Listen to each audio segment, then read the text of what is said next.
welcome to another episode of Tribunal. We're talking about all things Power Rangers, including that later. My name is Brandon. I am Lena. I'm Will. And today we have a special episode today. Not only is it three of us today, it is actually four of us. We have a special guest today. You may know him as Blerd Vision. Please give a warm welcome to Jourdan Barnett. Yay! Hello. Nice to meet you guys. Thank you so much for having me. No problem. Thank you for being on and being available and joining us today. We really appreciate it. The reason why we decided, we were sitting down talking amongst ourselves, we were just like, we should have some guests on here, just to liven it up, just to switch it up a little bit, So we were like, let's ask some people we know. I was like, I'll ask Jourdan. So that's how you pop me in the picture. It's basically what happened, yeah. But yeah, that's exactly what happened. So before we go ahead and get into the conversations and everything, first of all, the main thing that we're going to be talking about today is we're going to be talking about the three Power Rangers movies. We're going to be talking about Mighty Morphin, Power Rangers, the 1995 one, and we're going to talk about Turbo, a Power Rangers movie, and we're going to talk about Power Rangers, the 2017 movie. That's going to be the main conversation on the agenda today. But before we go ahead and we dive into that, there is some news. I'm pretty sure, we want to get the news out of the way, get the tea out of the way first. But there's not much news, just this one little bit. So once again, COVID-19 is fucking shit up as usual. And Facts. Period, facts. And COVID-19 has just destroyed all conventions. You might as well say for the rest of the year. San Diego Comic-Con has just released that San Diego Comic-Con 2020 has been canceled due to the coronavirus pandemic. This is the first time in the con's 50-year history that SDCC has been canceled. The event will instead return to San Diego Convention Center from July 22nd to the 25th, 2021. Sigh. Oh my Dark gosh. times. Guys, We are indeed in the darkest timeline, guys. I don't know if you knew that. we really are. I just feel like the Arbiter, Barry Allen, everybody is just like, we're gonna Smile just your screw up the punk. timeline as much as possible. Word. I mean, this is horrible. That's just, oh wow. So thoughts? What do you guys think? Like, Well, we talked about this last week. Like, this just freaking sucks. Like, all the conventions are going to get canceled. So it makes me kind of wonder. Actually, be safe for a lot of people to gather together. And then you still see stupid people getting together on beaches and stuff right now. So that's just going to make stuff, like postpone stuff getting better even longer. So I just, it's frustrating, but like realistically, what else did you expect at this point in time? I mean, I kind of had hope because it's like in July, so I was just like, maybe there's hope for the world. This shit ain't Hope getting better for the world. anytime. I was like, maybe there's hope. Yeah, it's not getting It's like, better no, anytime soon. I mean, and think about it. Like, even if it ended like next month, do you do you feel like people will feel safe enough to go out and go to cons like a month later? Like This is true. There's like this pervasive we got to see how people are That's going to exactly react what I'm afterwards. thinking of. Yeah. Well, Yeah. the other thing is too that I keep thinking is for China, obviously they haven't released everything to the public, but like it took them what, 3 months for them to be completely zero cases and to be able to go back to normal. So I don't see us being able to get back to reality in 2 weeks time or in a month's time. Like I think it's definitely going to be a lot longer than that. But realistically, to have a convention like San Diego, that is just asking for it again. Well, even then, like China restarted. Like as soon as they opened up and was like, "Oh, we're gonna return back to normal," literally, the second wave happened, and But that's it. like it's No. right back. They're right back to square one. So it's like, Which I thought was really stupid of them too, because like for anyone who's ever been to China or obviously know of China, like their population's like crazy amount. Yeah, that's why I'm just like, ugh. But it's just like when you hear, stuff like that, where it's like, oh, this thing is canceled. This thing is canceled. Like my heart just keeps dropping because I just keep, I keep seeing that news, and I'm like, please don't let it say Power Morphicon. Please don't let it say Power Morphicon. Oh, dude, I'm so sorry. The odds are not in our favor. The odds are not in our favor. Though it really is not. Like, when you really think about And September. that raises the question: would the next one not be until 2022?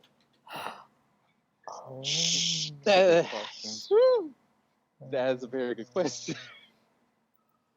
Yeah. Because then it's like if that happens, then it's gonna throw off the whole even year schedule.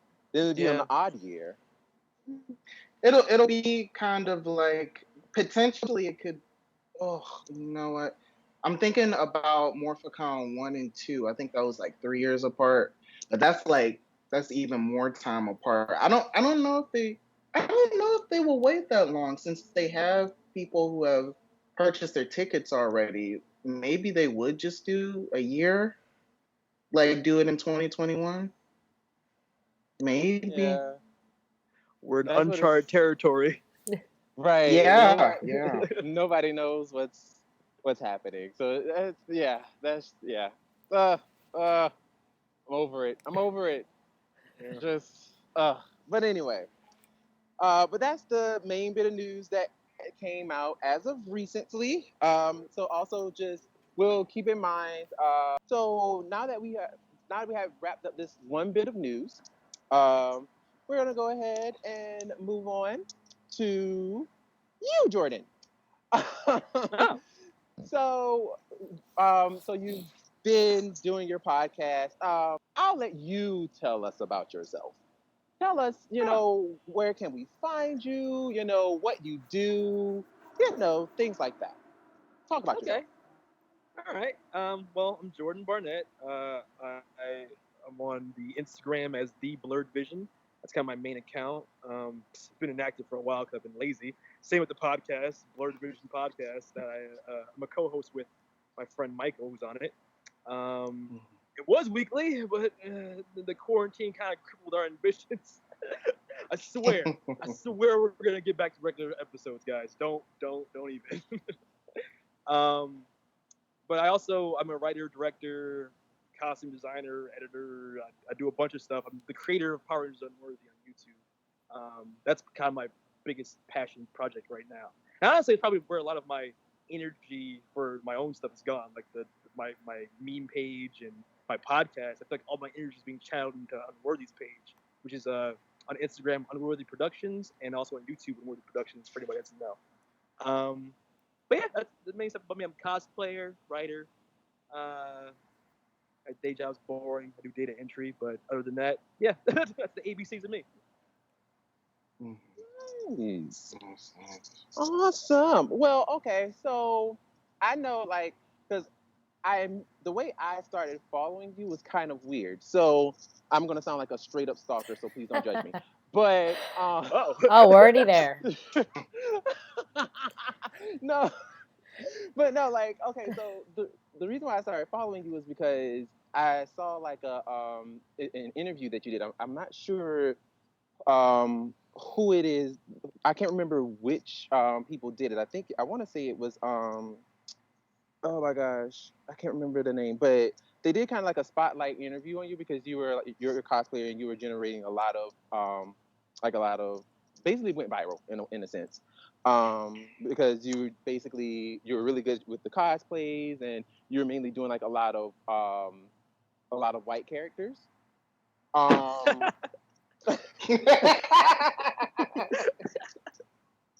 You're not wrong. Yeah.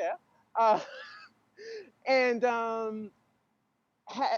just wanted to know, like, the as far as like your cosplaying and everything, how has that influenced just everything in general as far as like you starting a podcast and all of that has cosplaying played into that at all, or how have all of that got like kicked off for you? Well, actually, I think I know what you're talking about. I think that was the Marvel Becoming YouTube video. They're doing like features. Yeah. They found like a bunch of different cosplayers, did different Marvel characters, and they did like spotlights on them. Right. It was Captain America. That was the white character, but it was Sam Wilson Cap. Yes, so it was technically a white character. well, I mean, when people think of Captain America, they are instantly like, oh, the white one. Yeah, like, no.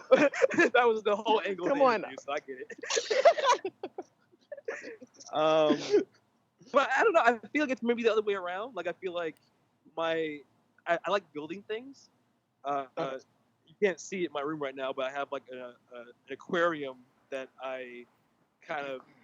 There's no fish in it. I just have like a Lego set that I created of like a Mario Brothers level 1 replica. So it looks like Mario Brothers like on Super Nintendo, but it's in Legos. Wow. That was actually the precursor to all my cosplay. I just wanted to build some things. So it just kind of naturally went to cosplay. Like, I'm a geek. I like nerdy things, obviously. So I decided to try and kind of cosplay the characters that I love. I guess ended up being some white characters, but I love what I love. But yeah, so it was just, and I feel like the cosplay helped me meet people that were also like-minded in a way that led me to other things I was also passionate about. Because ultimately, I kind of got bored with cosplay. That's why I kind of fell off of it. Like, I make the costumes. I would go to a con. And a lot of times the cons are really cold. They're standing all day, and you're tired. You're hungry. If you've been to a con, you know what I'm talking about. Oh yes. Yeah, it felt like it started becoming work. Like I put all that work into the costume, and then you basically just stand around as like a I don't know, like a show floor model for like 8 hours. So uncomfortable. Yeah. So it just kind of led me to like naturally that I was like, all right, I want to do videos. That ended up getting me into things like meeting people that did fight choreography, and that ultimately led me to be able to create Unworthy, which is another one of my passions, which is writing. I just never had a place to actually implement it. I always wanted to be like a comic book artist, but I couldn't draw when I was a kid. So I have to be creation. So I guess marrying the concept of cosplaying and like making costumes to wanting to make like and writing ended up making like a film. That's how I ended up doing film stuff. Got it. So you already kind of hit the other question that I wanted to ask you as far as like how you started Unworthy. Now I'm gonna actually switch it up a little bit. So when you started Unworthy, I noticed that it started out as just a like a Power Morphicon exclusive, just to show at Power Morphicon. How did it progress to all of a sudden now like an actual full out storyline? Because like it is like straight up something like you would probably see off of like the CW or something. Like how did it go from like just this one time thing to now a complete series? First of all, comparing it to CW anything is like the highest compliment for me because it's literally like so much of Unworthy like the Arbiter and just the vibe and the tone comes straight out of The Flash, because that's a series that I loved up until recent seasons, but we're not gonna talk about those. Yeah, that's not But- good. No. yeah. But Black Flash, Savitar, that all very much inspired Arbiter. So that's the tone I was really trying to hit. But I don't know. I feel like episode 1, I always had a plan to make a series. But I didn't know if I would. So episode 1, and it kind of feels that way. It feels like a standalone episode. Like it could end there, it's a really dark ending where the Power Rangers die at the Right. end, and you don't learn anything else. But you know, I'm glad I had the opportunity to expand it, because like I said, I did have an outline from the beginning of where I would potentially go with the full series. That's why I think maybe people feel like it does feel like a real series, because I tried to emulate basically all the things I love. I tried to emulate the MCU, and I think a lot of what made them successful was they had a plan from start to finish. Kevin Feige knew where the MCU was going from Iron Man 1, you know? So I felt like if I could channel that into Power Rangers, maybe it had the same success. And it's been resonating like crazy online recently, especially. So I guess it is. I'm so happy about that, because as a fan of Power Rangers, to have other fans of Power Rangers excited about Power Rangers, like Power Ranger fans my age, to be excited for Power Rangers again, like, and it's something for something that I made, like a fan. I'm not like a big studio, not a big production company. I'm one guy that just kind of tries to fund his own series. So for people to resonate with it the way they have, like, it's just I don't know, the great dream come true. Yeah, because I mean, you can definitely see like the passion and just everything that everybody brings to the table as like a collaborative effort. You could definitely see it. You can feel it. Like it's basically the same kind of. I don't know. I can't speak for anybody else, but I feel like for me, it gives off that same kind of feeling and that same type of energy that we had when we were watching the originals, watching the OGs go at it, and that same type of energy. It's like, oh my gosh, like that same type of anticipation of watching it and wanting to see what's going to happen next. Because I literally found myself like gearing up, like I was like a little 6-year-old waiting for my more Power Rangers to come on, like, or Power Rangers Zeo, 'cause that's my shit. Same. Like just waiting for like, oh my gosh, I can't wait for this next episode. So that's kind of where my same headspace is with what you've been doing. Is just been like, oh my gosh, I can't wait for this next episode. I can't wait for whatever next he's gonna do with this, because I feel like it's gonna be amazing. So thank you, man. Thank you so much. No problem. So yeah, like we definitely wanted to kind of, pick your brain, kind of see, what's the tea, what's going on. Now, I will say though, I do have a question. Now, you probably can't answer it right now, but spoilers. Well, actually, it's 2 questions, but the main one, I'll ask this first one. When it comes down to Tommy, yeah, when Tommy got finitoed, stabbed, done, is she gone, or is it going to be another Tommy that is like a completely different kind of Tommy? That is I would totally answer that. That's a complex question, but it's also not. Let me explain. So I'm a huge Tommy fan, right? Like I feel like he's neck and neck with Dave Yost for me as like my number 1 Power Ranger. But the funny part about our female Tommy is that obviously I had no issue with making Tommy Oliver, like a female version of Tommy Oliver. If you listen to my podcast, the irony is I'm often the guy that's like, oh man, why do they have to like gender bend this character? Oh, but yet I'm the one that did his Tommy. Yeah. Yeah, I hear that a lot. Yeah. I hear that a lot from you. But ultimately, I made that choice because the person that was auditioning for it, or that a friend of a friend knew, was an amazing martial artist, but she was a female. But I was like, all right, well, it doesn't matter to me. It actually ended up working out better behind the scenes because our Kimberly, Jennifer Garcia, she's actually a lesbian in real life. So I was like, okay, this actually makes more sense. And our female actor was also bi, so it was like, okay, this actually works perfect. It works outside of the narrative, it works within the narrative.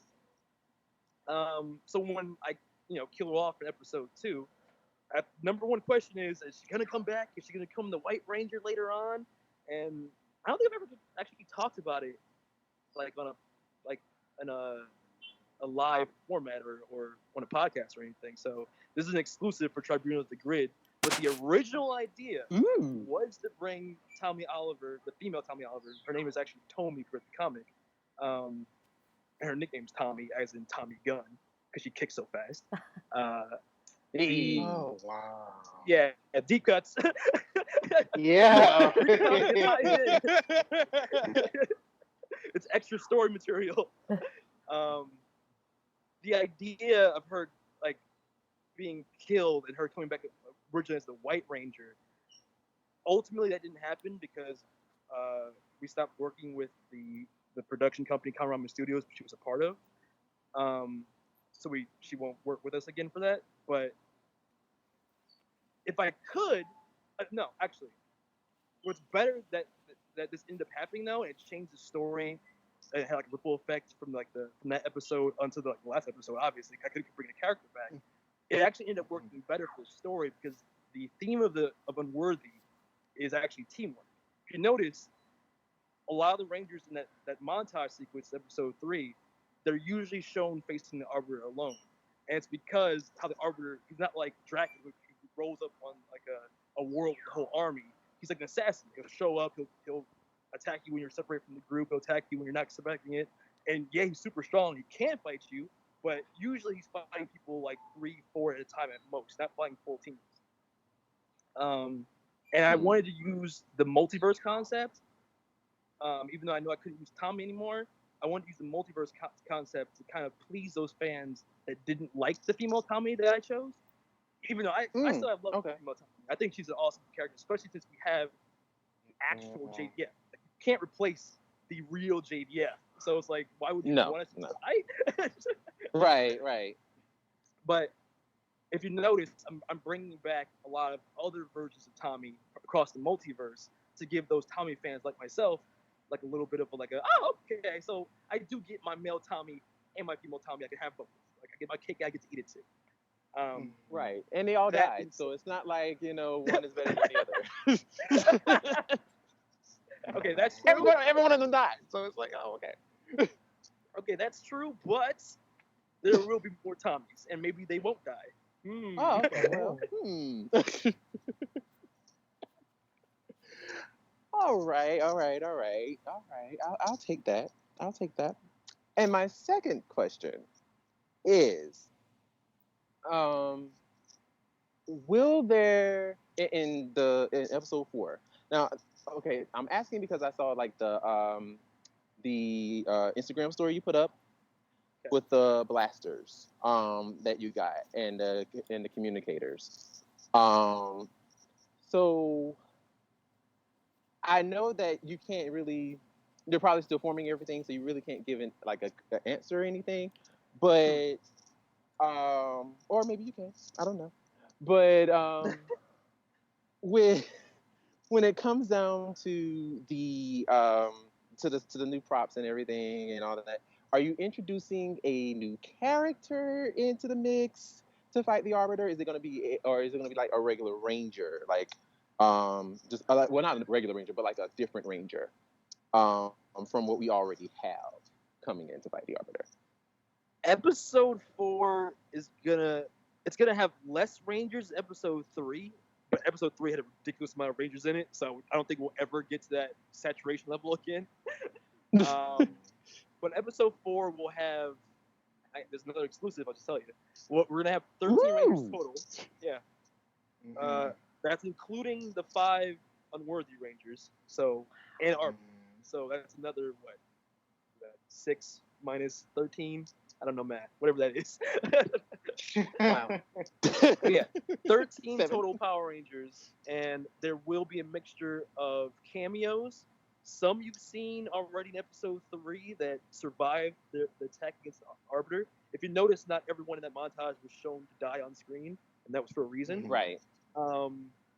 Some will be original characters that are based on pre-existing seasons.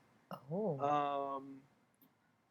And some will be returning that you've seen before, but in different ways. Ooh, yeah.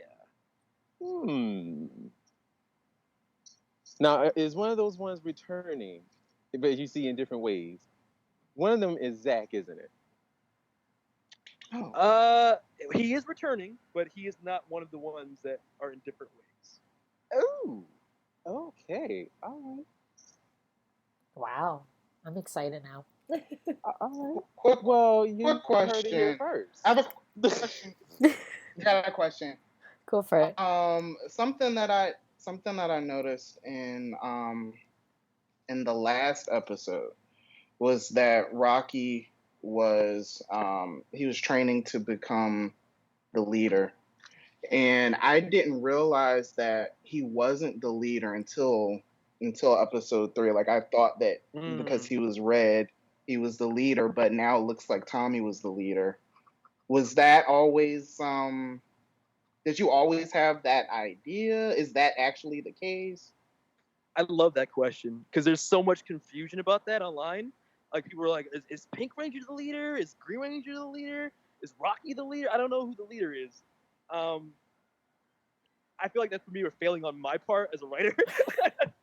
But there are. I did plan it. I did plan the arc from the beginning, and there are hints. If you go back and rewatch episode 1, the very first line between Kim and Rocky is basically him like not paying attention, and she's like, "Focus, Rocky." And he's like, "I am focusing." Needs more focus. Yeah, that's when Adam comes in, like, "Your focus needs more focus." The idea. Do you want to just know, like, the? I'm not gonna give spoilers, but would you like to know just clarification on sure, like the little bit of backstory to know where they're at the beginning of the series? It's all been revealed. Yeah. Okay, all right. Story time. Story time.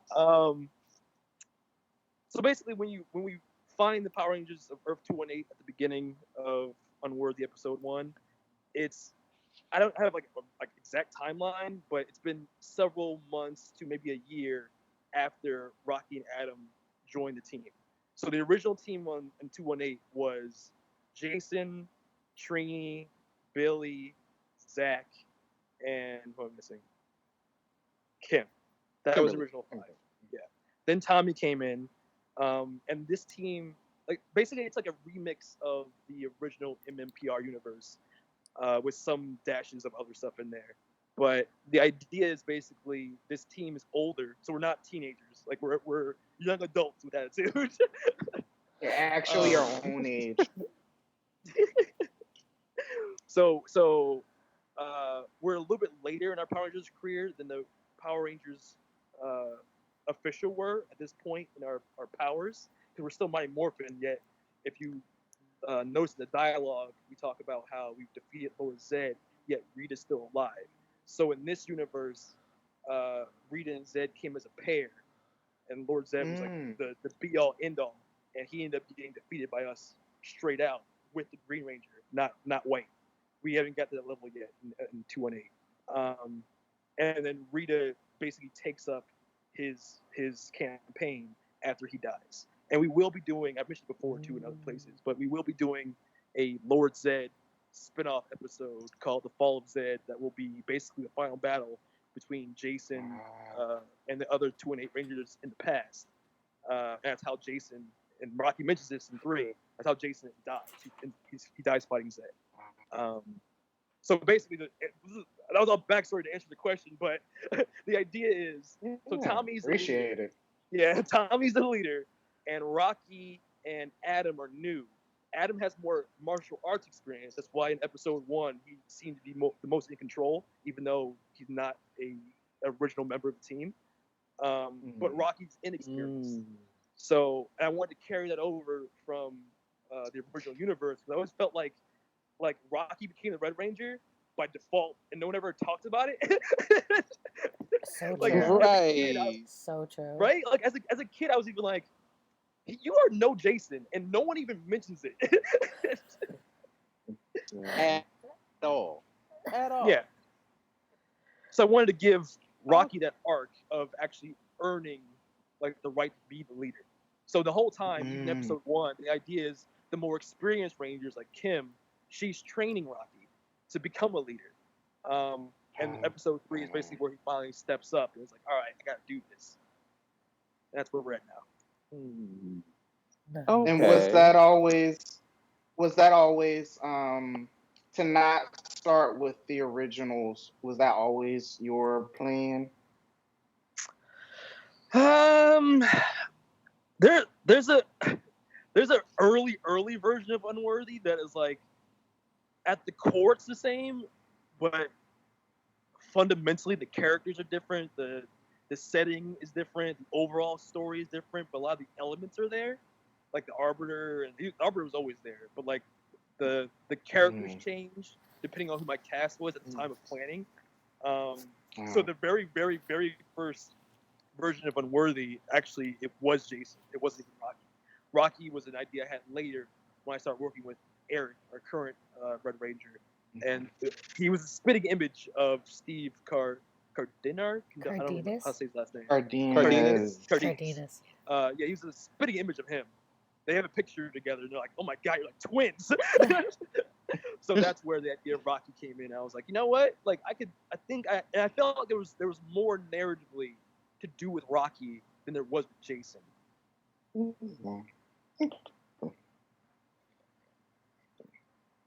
Well, I mean, and that's a lot to be said because, this is a personal thought for me, but I'm sorry, but and I love the OGs. Nobody, please don't hate me, but they were bland.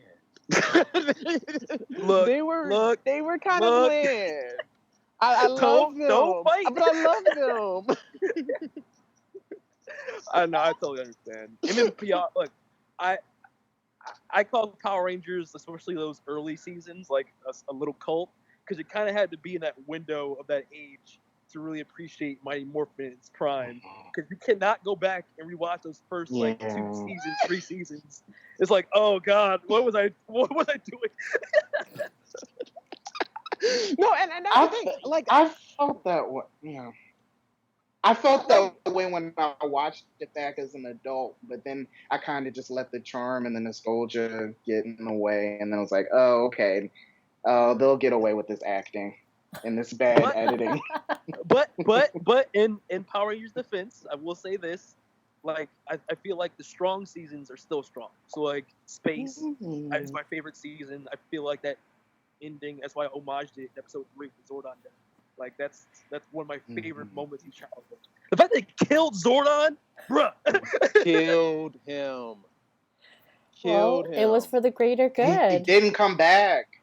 Yeah. No, still dead. Still dead. Like they did not pull Mighty Morphin Power Rangers the movie, and everybody stood around him in a circle. Nope. And brought him back to life. They didn't do it. Well, I mean, he was dead.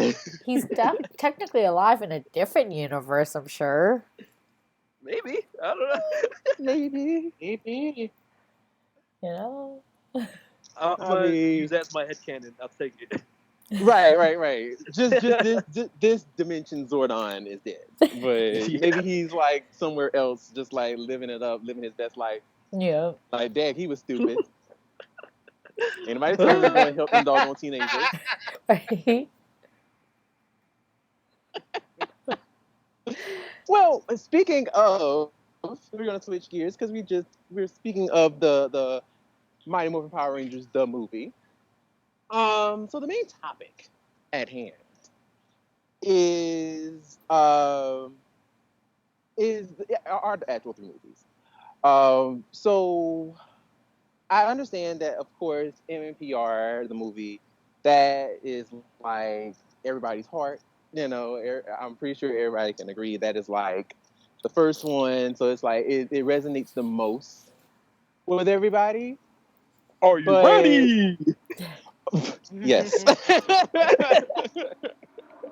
Yeah, exactly.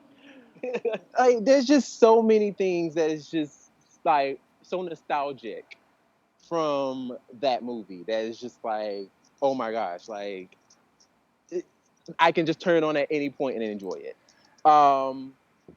And I'm pretty sure as a large consensus, most people can agree Turbo had some issues. I'm being quite nice when I say this. It had some issues.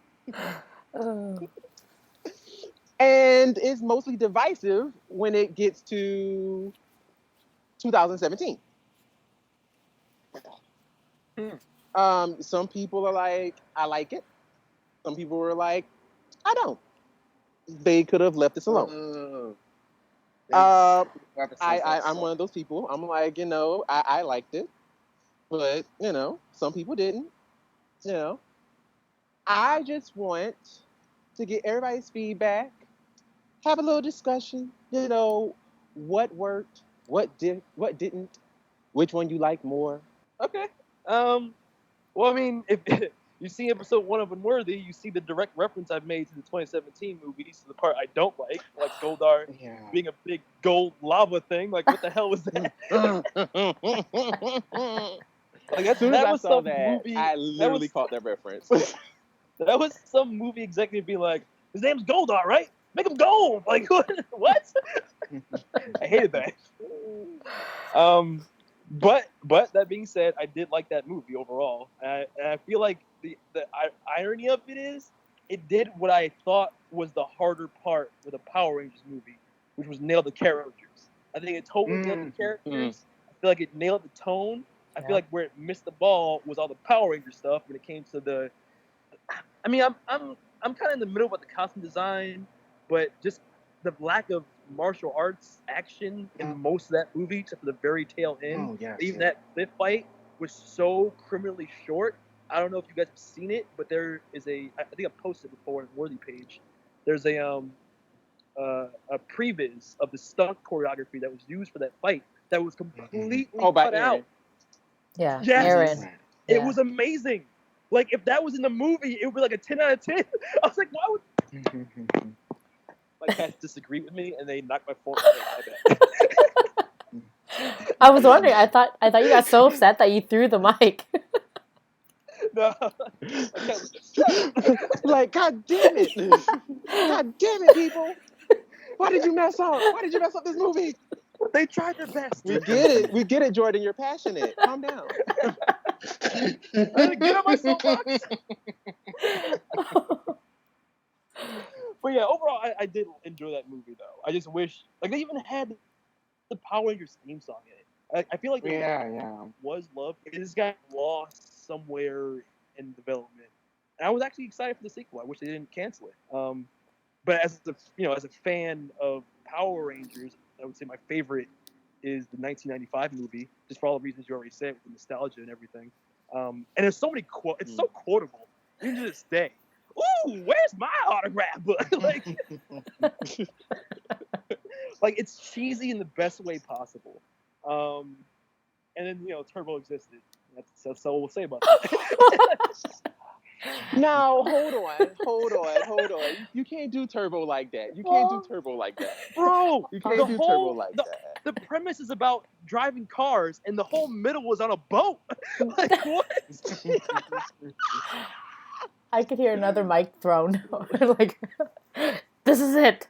Over this. Wait, okay, no. Listen. Now, I do understand, a large portion of the movie, it was on a boat. That's a huge part of the movie. However, there were some gems. There were some gems in Turbo that I feel like. Wait, can I ask a real quick question? What was the movie about again?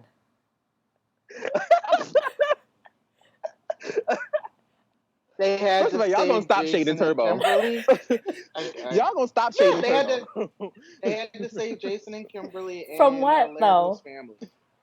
From Diva Talks and Malagor, because Diva Talks was gonna bring Malagor. Well, she did bring him back to life, and the Rangers were able to kill him. But yeah. Okay. All right. I still don't remember this, but Like, okay. y'all gonna stop shading Turbo? I am not I here for actually this. love the I Turbo. am not here for this energy. I am not here for this. Well, if maybe if they'd taken Justin out, I would have loved it more. I still Poor don't have Justin. any issues with it. Yeah. That's one of my downfalls for the movie. But however, Wait. I want to say this about Turbo, like as a plus for it, to kind of defend it a little bit. Not the movie, but the season in general. The best thing about Turbo is how all their powers got destroyed for in space. Am I right? Am I right, guys? Yes. Yes. Yes. And they left Justin behind? Yes. I was here for that. Yes. I was here for that. Rude. Oh my god. No. And when they said bye to First of- Justin, I was saying bye to Justin too. No. Okay, now that's okay. That's okay. But the turbo powers being destroyed like that was like, no! Because I got so used to that team. And I'm like, I love this team. And they lost their powers. I'm sorry, I was ready for Tommy to go. I know y'all are Tommy Even fans. as a child. But yeah, as a child. Yeah, no, even as a child. Because like I felt like at that point when he got to Turbo, he wasn't really around anymore. He was barely there. Like, look at Kat. Like, he left Kat behind how many times? And, like, it just felt like, what was the point of you being there if you weren't actually there? You know, and, like, when at one point they were calling him for help and he left his communicator somewhere, then they couldn't get a hold of him.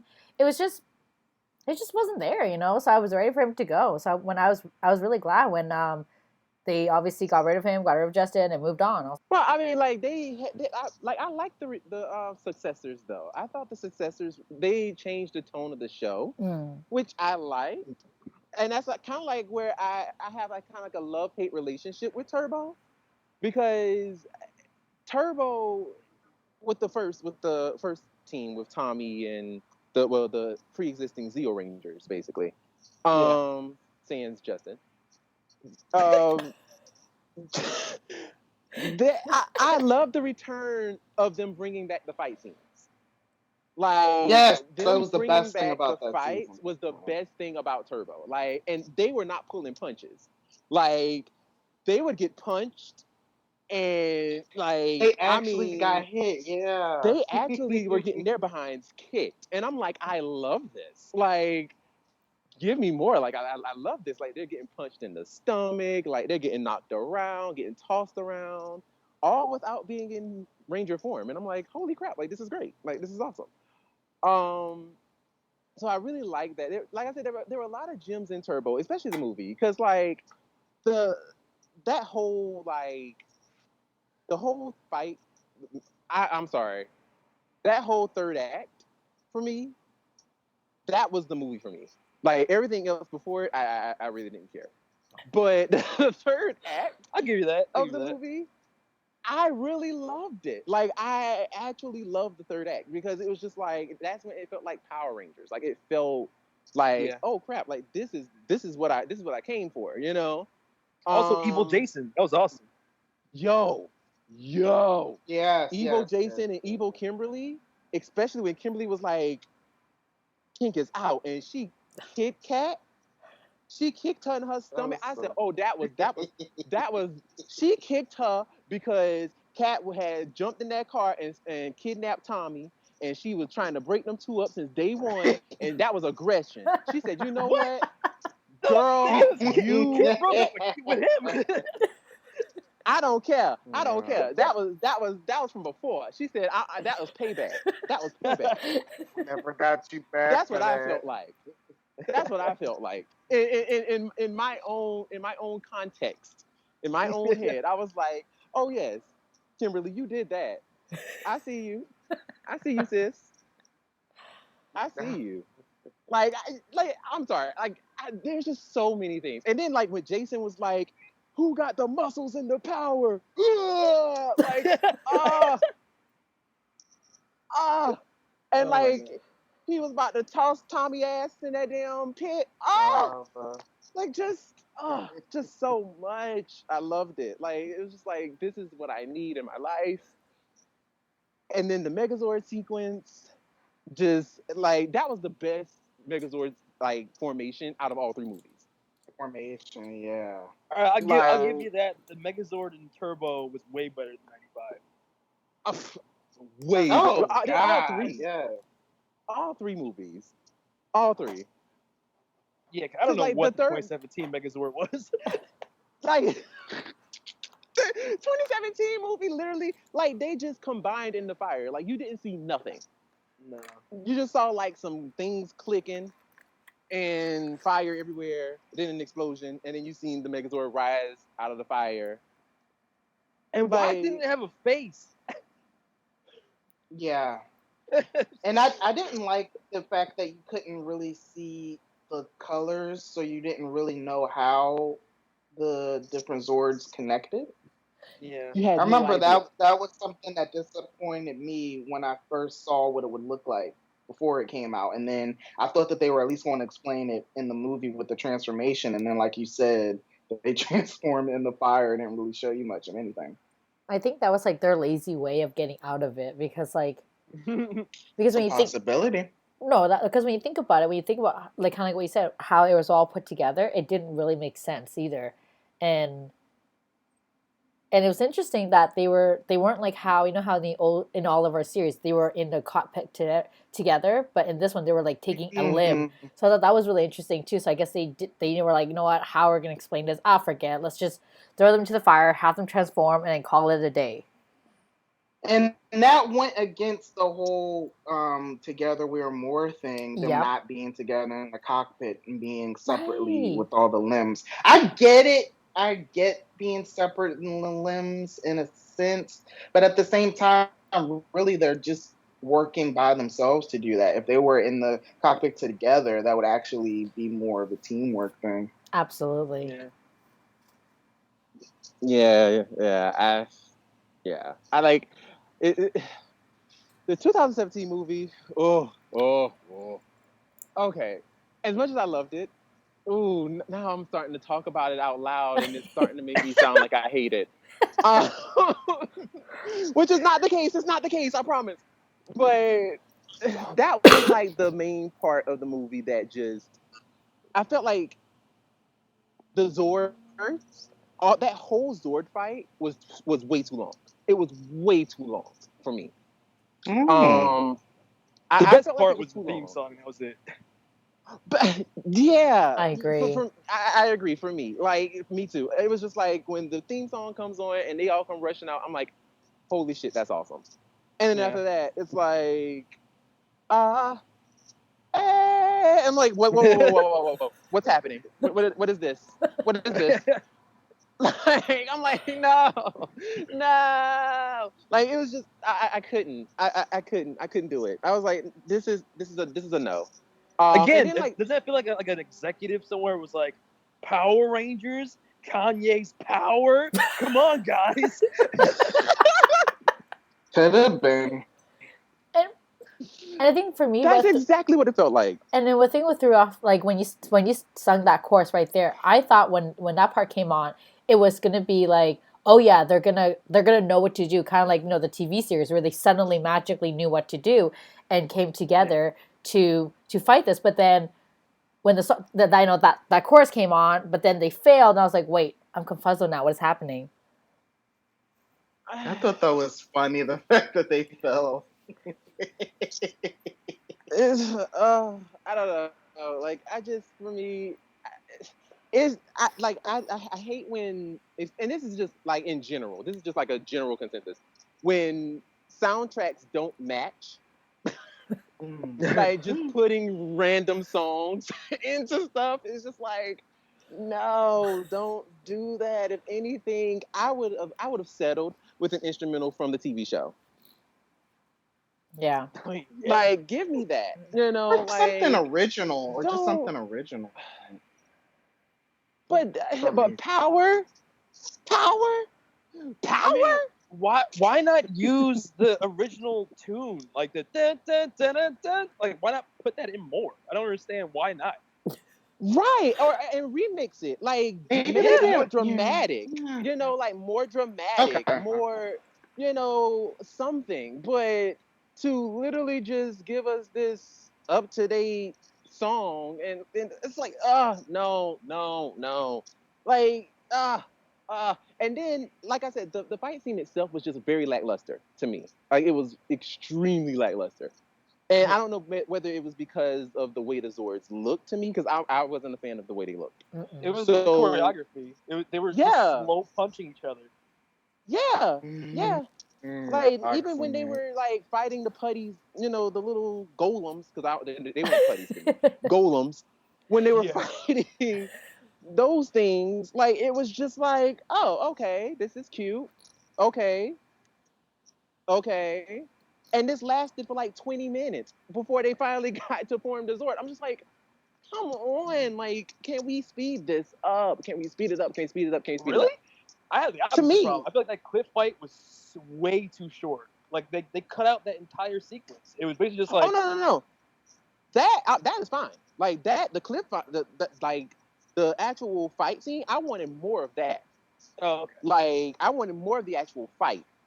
But the Zords, when they were fighting against the putties, when they called the Zords in to, like, stop Rita from finding Krispy Kremes and eating a donut and all that shit, like, that's the part that I was like, can we speed past this? Can we hurry up? You know what else was stupid about that? Like, you're right. They spent more time on the really lackluster Megazord part than the cliff fight, but story wise, we spent like so much of that movie watching them train hand to hand.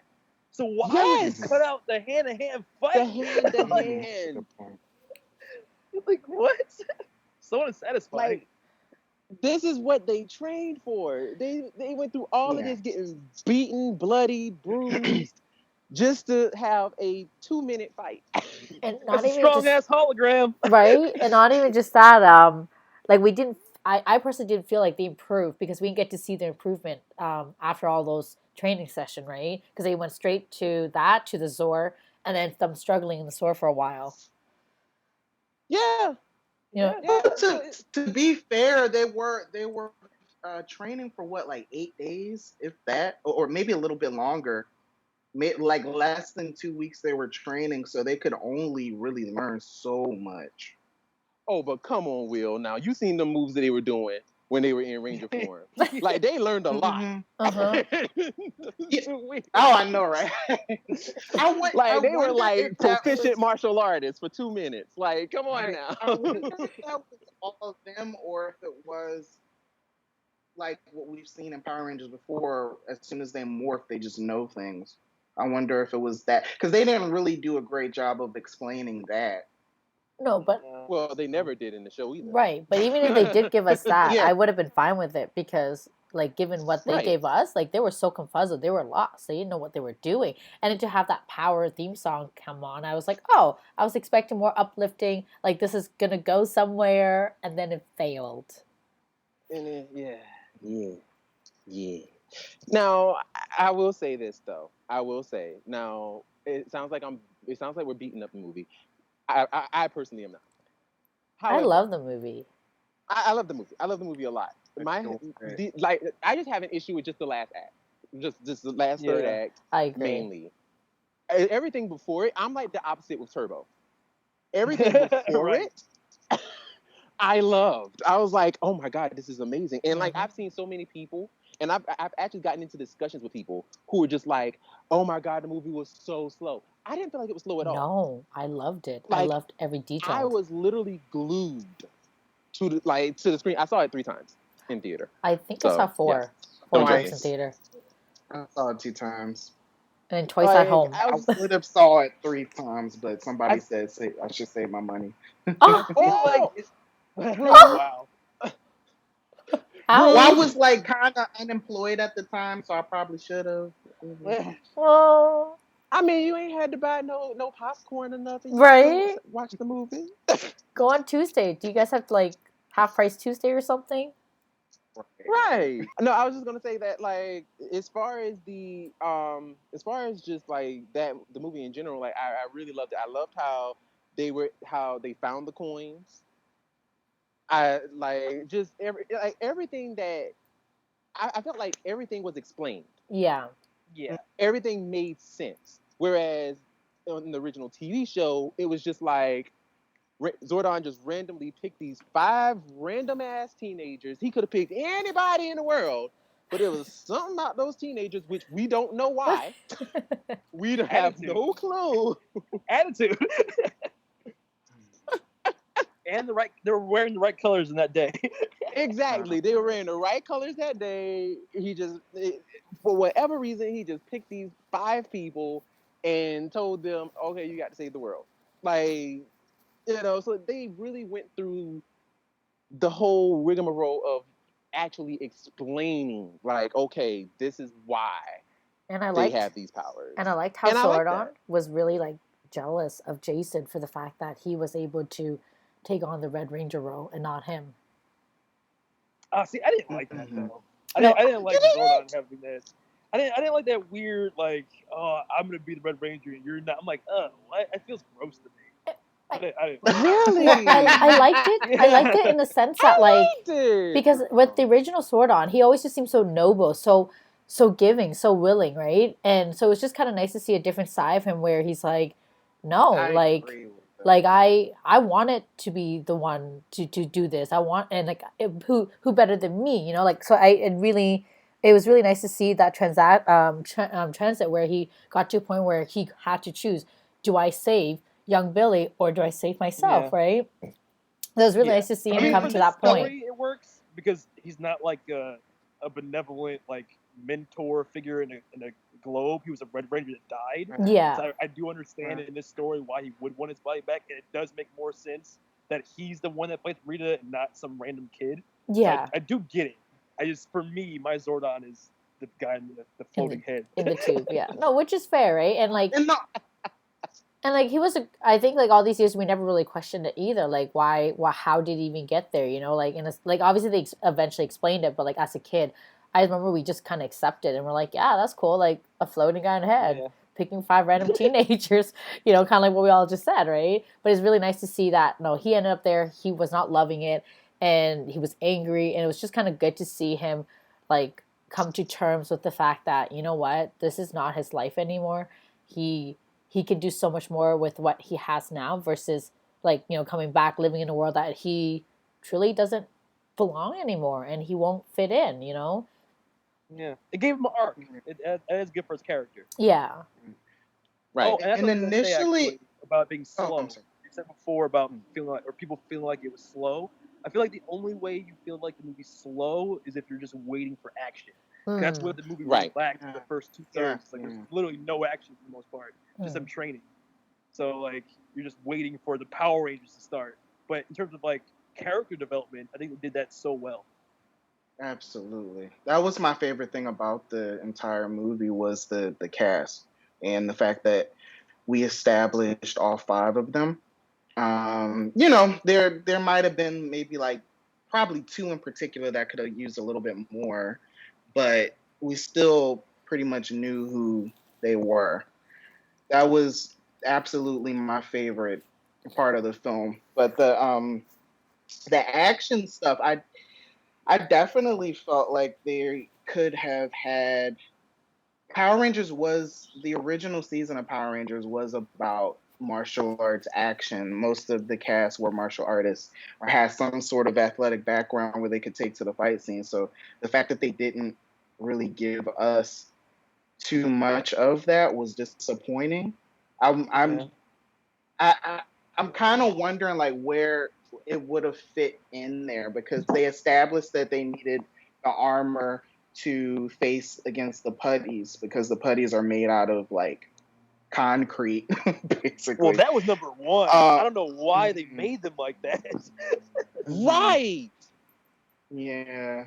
And I was thinking like when they said that I was like, oh, well, I guess that means they won't be doing any unmorphed fight scenes. And then like the closest thing that we got to it besides the training was the fight that they had with Rita when Rita killed Billy. That only lasted 30 seconds.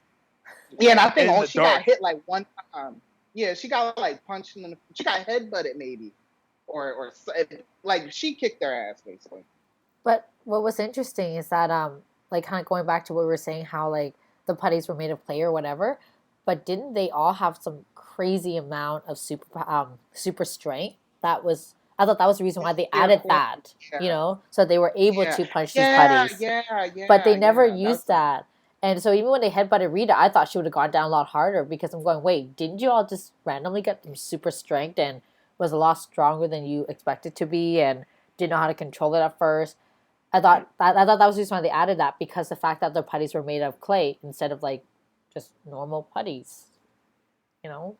So I don't know. So they never explained that part. That was the part where I got confused. I'm going, they have super strength though. That is definitely something that they could have explained better, because you have them find the coins and then they discover all these supernatural abilities that they have, being strong or being able to jump really high and stuff like that. But you're saying that they still need the armor to fight the putties. So why give them the extra powers when they're not morphed with the coins? If anything, the armor should be like an extra like step up. It would make them invincible.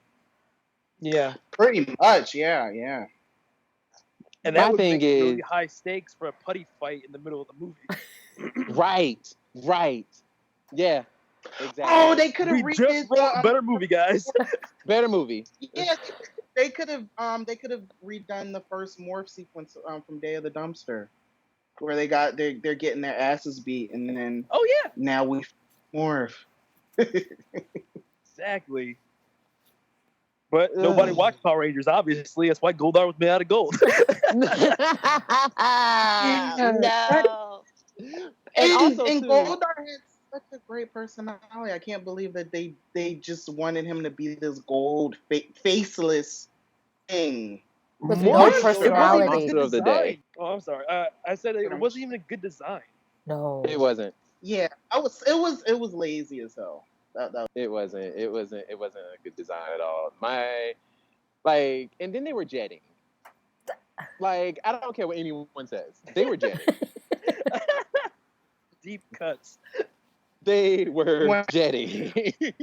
What did they call it in the film? Well, they didn't call it jetting in the film, but they were definitely jetting. Like when they were leaping and flying and stuff. Yeah, they were jetting. I don't care what anyone especially coming out the water. Yeah, exactly. The buddies coming out the water and all that stuff. And even when Jason had jumped out of the water after he got finished talking to them and stuff, and he just like leaped up and like flew out like Superman. Oh, right. I'm like, you guys are jetting. You're jetting. Like, come on. If they would have just like we said, if they would have spent more time, like not more time, but if they would have explained the benefit of the armor, by actually make it make more sense, I think that probably would have helped too.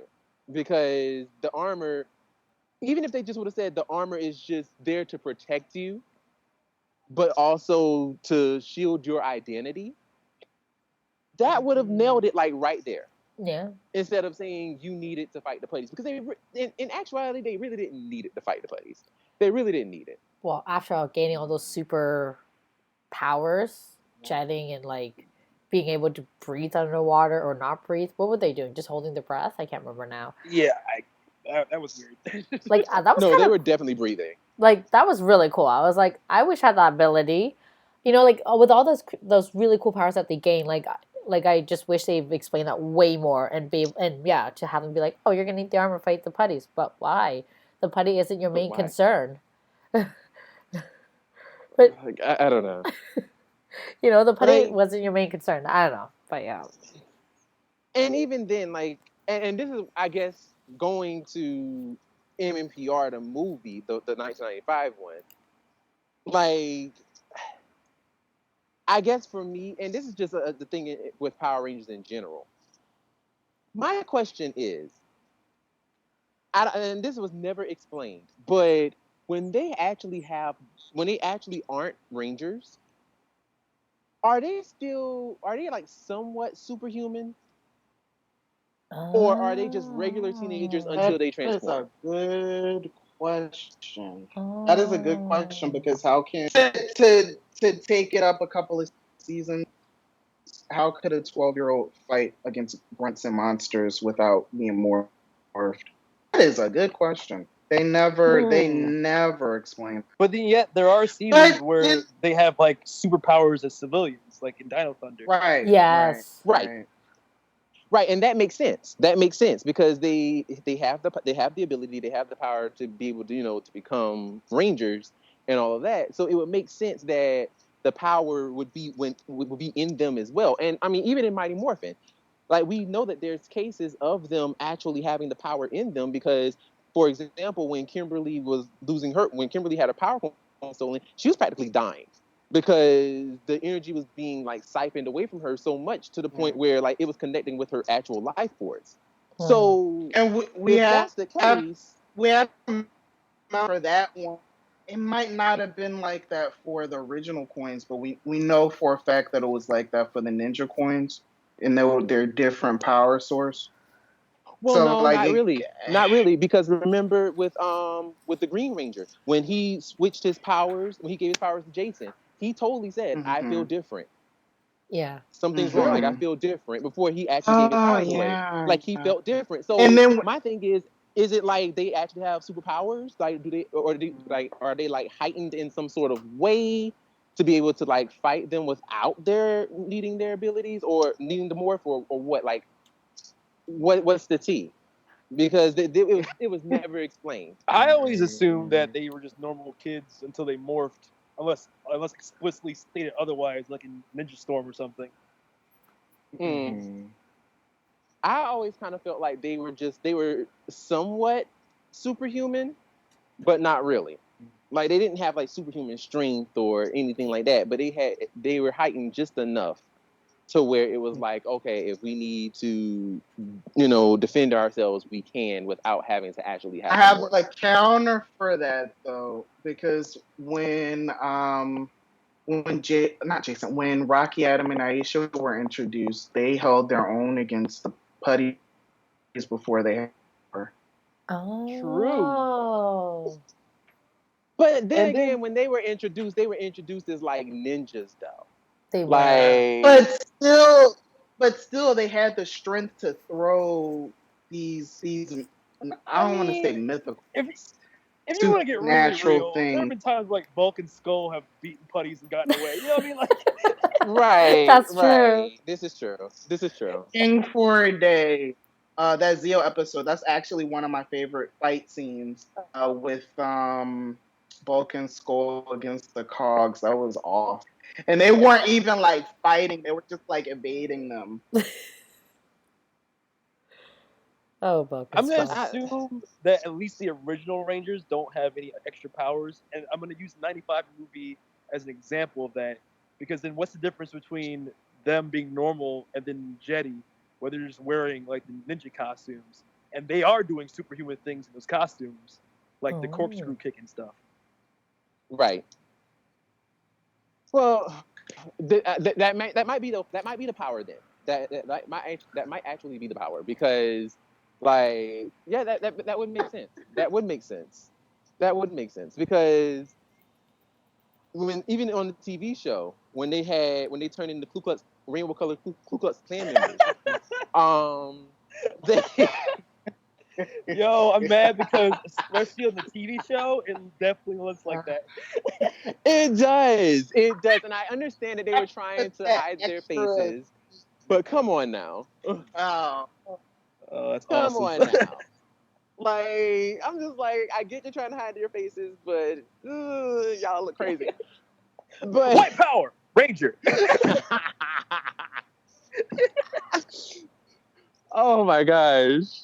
But like even then it was like they had like special powers. Like they were like superhuman at that point, even though they weren't fully Rangers, but they had the ability to like, to do astral projection and all that shooting energy and all that good stuff. Yeah. So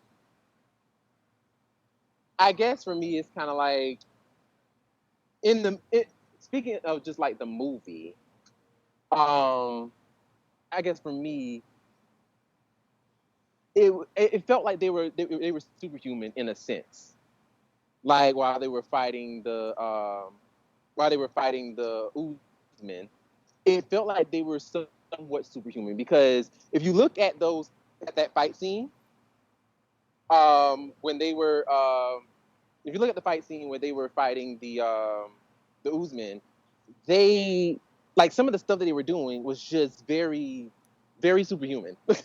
Even though it was sped up, obviously, with the camera and stuff, like how Billy and Kimberly were like backflipping away. Nobody can do that in real life. Like no normal human being could do that. Like that's ridiculous. Actually, it's funny. I thought, like as a kid, I assumed that they were able to do stuff like that at that point because they were like veteran Rangers. Like they've been Rangers for like so long.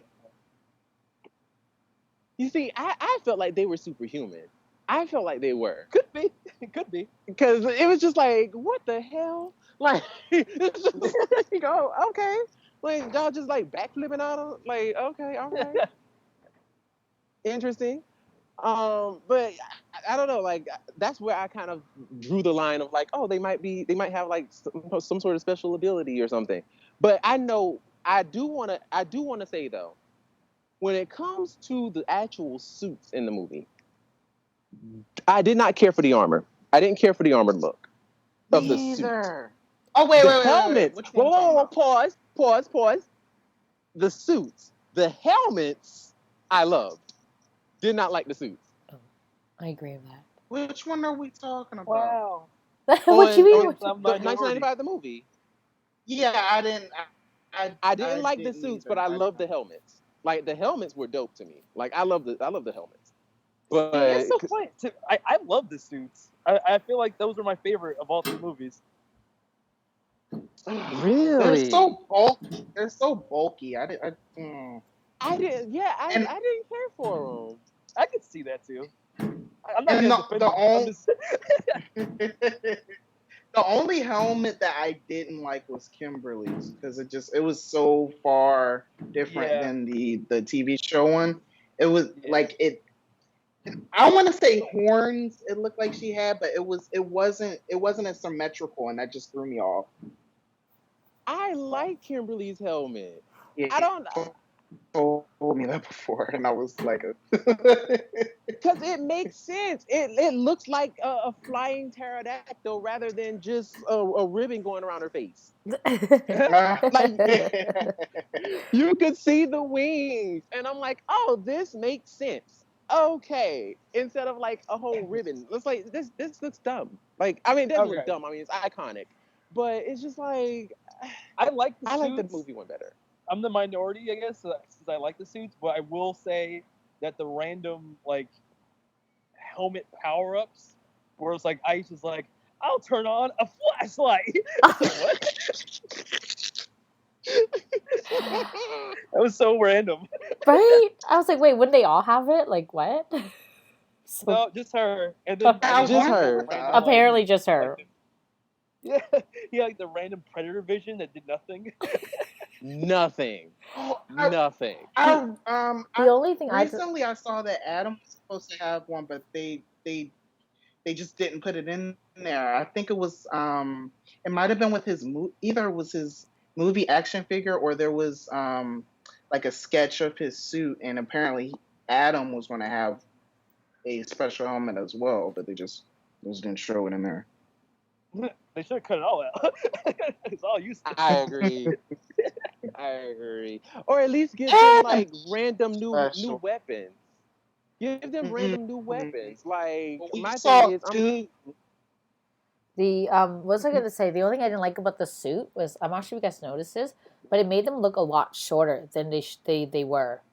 Even though I know it wasn't them and it was like the stunt doubles, but overall it just made them look shorter. I don't know why. I'm not sure if you guys. Yeah, you know what I mean? Like, I'm not sure you guys got the vibe from that. When that happened, I remember thinking, why did they look so much shorter? It looked bulky. Like, stocky and bulky. Yeah, like I love the helmet. I agree with that too. Like I don't know. Like I like the helmets, but the suits. I'm like, It's okay. It's okay to have spandex. I don't know why people do not like spandex. Like, it's okay. Spandex is awesome if you know how to do it right. I mean, we use spandex, so I'm not gonna say that. I'm not gonna say anything against that. And I mean, and it works. Like, I mean, it makes it works. I mean, it's because it's Power Rangers. Like, when you think of Power Rangers, you think of spandex, kids in spandex suits and helmets fighting monsters. Like that is what makes Power Rangers Power Rangers. So to give it armor, it's like, when you think of it practically, yes, armor would make sense practically, but they're not practical. Yeah. Right. So it's like, give them spandex. It's okay. And plus, like, Spider-Man has been wearing spandex in the MCU like since he's been there. Even with like Sony Spider-Man, like epic, like amazing. Even though his spandex isn't super powered, but like it looks good. Is what I'm saying. Like, it looks good. It's okay if you want to like switch it up, give a little design to the suit, to the actual like spandex, make it look a lot more durable, a lot more tougher. Do that. It's okay. Scale it up. I don't know, but just I just feel like add the spandex. It's okay. I mean, don't run from it. Like, I don't know. Like, and that was like my main issue with the 1995 movie. Even as a kid, like, I was not a fan of the armor. I was not a fan of it. Wow. I would say that would honestly, the 95 movie is my least favorite of the three. It always has been, and I think the big thing for Burn. Hello, darkness, my old the friend. journey. I You're did getting not cut out. like. Well, we're cutting you out. For me, it was the journey. Like, I felt like we know this now. They cut out a lot. They cut out a lot. So for the journey to become or to get the ninjetti powers, it was kind of easy. All they had to do is they teleported to Phaedos. They got attacked and saved by Dulcia, and then she like she like tricked Tommy, and all they had to do was we know Alpha, and then okay, so now you're gonna get the powers. They didn't actually do anything to earn the powers, and like I said, like they had cut out all the training montages of them kind of earning them.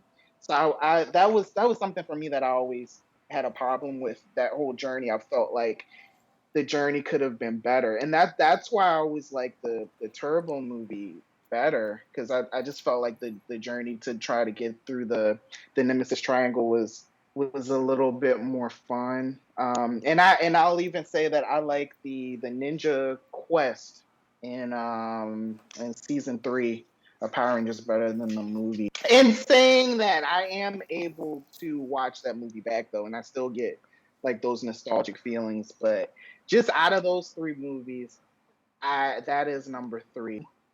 We can respect that, I wow. guess. Just know, right? Like, I am secretly judging you right now, but it's okay. It's okay. It's okay.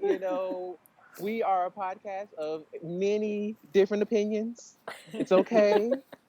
I'm willing to learn and accept this. I can live with it being number 2, but damn, number 3? Yeah. Oh God. Okay. I mean, but in Turbo, we found out that the Zeo powers weren't waterproof. I don't know. I'm like a Turbo sympathizer. I don't know why. I love that cast. Like, I just love them so much, and Which one? Which Turbo cast? Well, I love both, honestly. Turbo had the 2 best casts ever. They had the Zeo cast and then Space cast. So and they brought back the Unmorphites. So I like Turbo because of that, even though it was not the best season. But and the movie, it kind of reminds me of how I feel every time a new season of a TV show because essentially it was the season premiere of Turbo. Like just everybody having new looks and it just having a new feel compared to the show. Like that was so exciting. And I saw it in the movies like when it came out, and I was just so excited. So I never like lost that feeling for it. Wow. Mm-mm. I will I say wish that makes sense. I envy That makes you sense. because I wish I had that experience with Turbo movie. No, be serious. My sister picked me up from first grade one afternoon and surprised me and took me to the movies to see the Turbo movie. I was like, oh my God. And I still have that feeling when I watch it now. I think that's I probably liked part it of as the a reason. kid. I just didn't love it. And then also, but I did love the theme song, like the Turbo theme song. I agree with Oh, yeah. that. Great. Oh, yeah. That was such a good Oh, it theme definitely song. had the best soundtrack for sure. Oh yeah. For me, it definitely had the best soundtrack. Hope for the World, that's my shit. Hope for the world. Hope for the world. Like that's my shit. Like yes, absolutely. I agree with that too. So I mean, I can see. Like I said, Turbo has gems, but it's just like some of the stuff in Turbo. I was just like, some of this stuff is unforgivable. Like pretty much the whole first and second act of the movie is just completely unforgivable. I'm just like, I can't. Like, Yeah. Rocky I'm also- The literally, lack of Rocky Oh my literally spin God. kicking himself off the freaking the boxing ring. and I'm the like, bruh, editing in that how was did you do this? ridiculous. Like How did you do how did this? you fly like 10 feet in the air after just doing a spin? And we saw you were about to fall, and then all of a sudden you just fly over the top rope. Okay. And that's how Over Rocky's arc ends Stupid. forever. forever. Forever. Right. Dude broke his back doing a spinning bird kick like Chun-Li. I'm like, sir. Like he has done that before. Like he hasn't done it before. I'm just like, what is happening? Like, what is this? What? What? And then they The lack of completely- focus. And then they completely just like one thing that because actually me and one of my good friends, we were talking about things that could have actually helped the Turbo movie be great. Because it was just not living its best life. It just wasn't. So we were just like, you know what? What are some things that could help this movie be great? And I'm like, first of all, if they would remember their own continuity, the movie would have been great. Like the movie would have been so much better if they just remember certain things. Like for example, the Zeo crystal. Hello, like there you go, right there. Like you could have easily had the Rangers starting to suffer the same fatigue that Jason suffered with the Gold Ranger powers because the Zeo crystal was growing too strong. Oh my gosh. Hey, we need to do something about this because we're feeling fatigue. And that could have been the result of Rocky, hurting and injuring himself because he was tired. Wow. Oh Wow. my gosh. You just Problem made it solved. so much better. Right there. Right there. It's like there's just so Is that many things personal that if they just would headcanon remember at this certain point? things. Remember certain canon, boom, you just corrected an entire movie. Nope, not Like- waterproof. Well, yeah, no, that can't be saved. That can't be saved. There wasn't even a reason for them to change powers. It was like, well, these cars are cool. Right, there was no reason. Which honestly, well, in the original draft, because they originally, from what I heard, David Yost was supposed to be in it because Billy was supposed to create the turbo powers and give them to him. That was like a rumor that was like a previous draft. But of course, with David Yost leaving, it was like, okay, well, we got to scratch that. But even then, you didn't have to have him be there. True. Like, you could have just been like, you could have had him phone in and been like, hey guys, like, I'm sending these powers to you. Like, it's something like and adjacent to the Zeo powers because oh my gosh, the Zeo powers are too strong. Oh my gosh, what are we gonna do? We can't use these powers anymore. Oh crap. Well, Billy has this new tech that we could use, that we could like synergize it with the new technology that he has, which will make the Zeo crystal easier to use. Boom, turbo. There you go. 1,000% agreed. I want that movie now. Like, these are just little things that just could have made the movie make more sense. And it's just like, now we have the explanation of why these powers exist, why they need the upgrade, and all this Okay, now stuff. Because you Brandon, could please tell explain to us how he chose a kid to be his successor. Justin was a mistake. That period. He was just a mistake. Like that.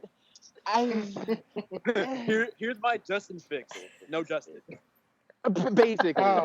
Basically, like no Justin. Just they could have they could have brought back what was the dude name? The dude who had a crush on Trini. Ricky? Oh gosh. Richie. Richie. No. Richie. Oh, Richie. Bring Okay. back Richie. Or bring back Zach's cousin.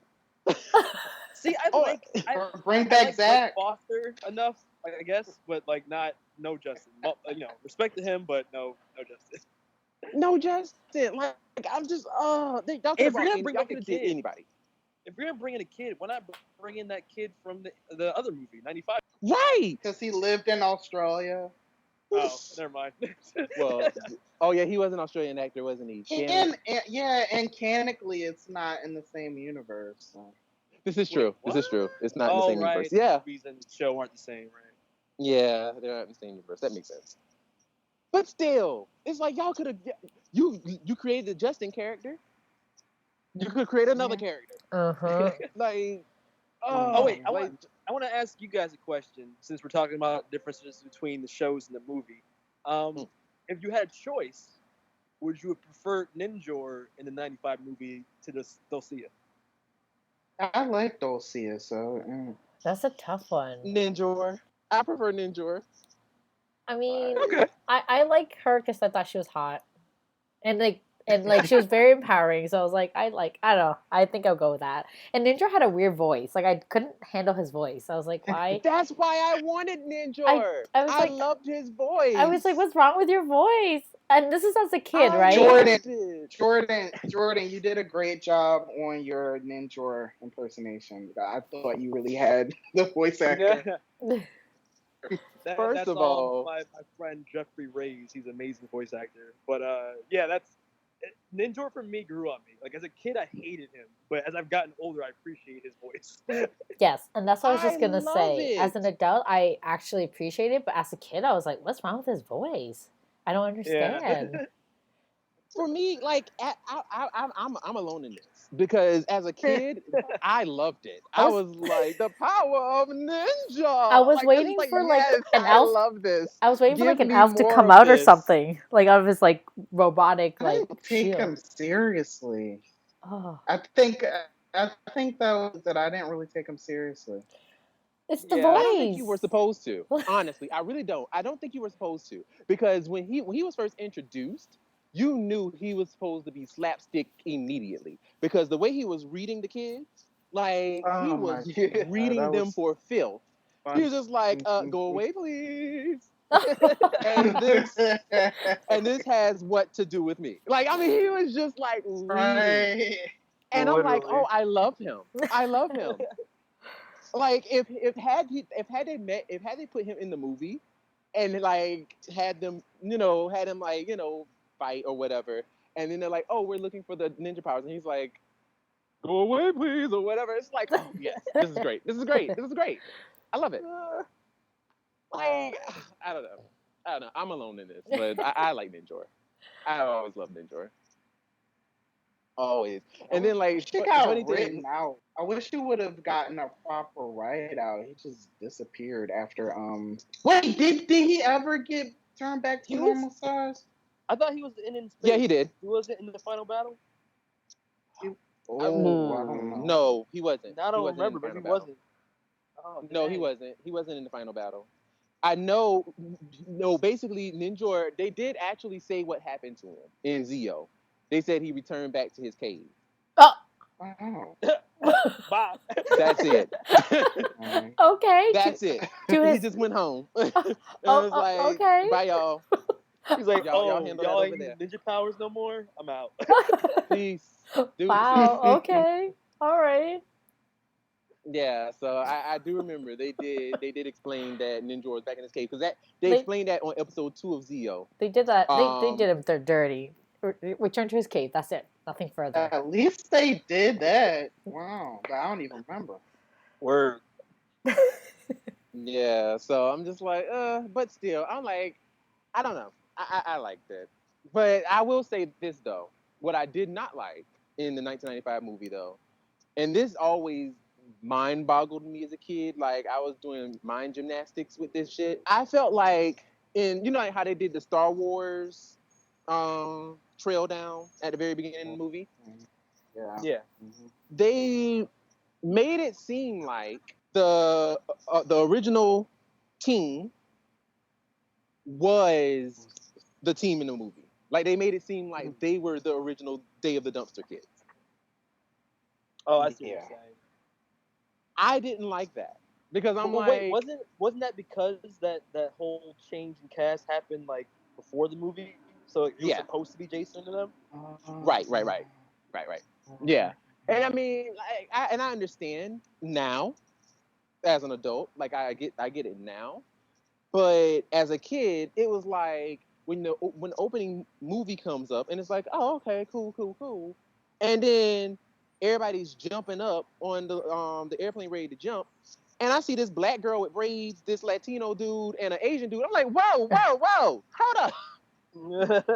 Hold on. No, You thought wait. the originals were going to be in there? I did. As a kid, I thought that the originals were going to be there. As a kid, I just knew. I was like, oh, yeah, they're going to be there. And I see these people. I'm like, whoa. Pause. Like, wait a minute. Like, what's going on? Even though they had, like, promotions with the, with the new cast, it was like, I was just expecting the way that the scroll down was going. It led you to believe that it was the original cast. And I felt lied to. And they didn't explain to me, they didn't explain that this was an alternate dimension or like a whole different timeline. They didn't say anything. It was just like, accept this. And it's like, no, I don't want to. Because you made it seem like they're the original cast and they're not. Yeah. I also wondered if the Zords if they had the Thunder Zords or if they just had the Dino Zords that we never saw beforehand, before they got the ninja powers. Yeah, because when they lost their powers, Jourdan told them immediately, the Zords are gone, as he's dying on his deathbed. Like, just, over it. But yeah, like, I mean, the 1995 movie, it had its problems, but as a whole, like, I definitely I hold it very high, in high esteem, because it was a good movie. It was definitely a good movie, I think. It's a movie of my childhood for sure. Yeah, for sure. Yeah. I would say for the 95 movie and the Turbo movie, they both could have used more character focus for the other Rangers, other than Tommy. Even though like the Mighty Morphin one, they didn't really focus on Tommy like that. They just were kind of all there, but Tommy got the most lines. But I feel like in the Turbo movie, we definitely could have gotten a nice Adam and Tanya scene to see what they were doing while Tommy and Kat were in Africa. I think one of the things that they cut was supposed to be a fight scene. Yeah. You know what? Doggone it. We let's talk about this now. First of all, why did Tommy not ask Tanya to go with him to Africa? The girl just came from Africa. Oh, right. She lived in Africa for years, yeah. Because she's that's not a Pink a Ranger. good actor. That wasn't his girlfriend, Yeah. Like, what? Like, this ain't no damn trip. This ain't no damn safari trip. Like, oh, yes, let's go on a mission trip to go to Africa. This is not what that is. This is a mission. At the same time, how would that have looked if they asked if you really asked the black girl, Tanya, can you come to Africa with me? Well, I mean, from a if you character watched standpoint, the it makes series sense. before, Yes, if you watched the series and you knew the story, yes. But for people that are taking their kids, they never watch an episode of Power Rangers. Did he just ask the black girl to go to Africa with them? Well, they could have. Well, of course, I imagine he wouldn't just blatantly come out and say, "All right, Tanya, you're with me. You come to Africa because you're black." Like he wouldn't say that. Like from a story standpoint, he would I'm sure that the writing would definitely say, hey, this is the reason why. Like, come with me to Africa since you grew up in Africa and you know about the terrain or something. You can help me navigate something. But I always felt like, why didn't you just ask her? Good point. Ask her to come with you. I mean, but to that end, and going with what we said before, I feel like character development is the weakest part of the first two movies because that's kind of a reflection of the series at the time. Like it wasn't really character based until later seasons. This is true now. This is true.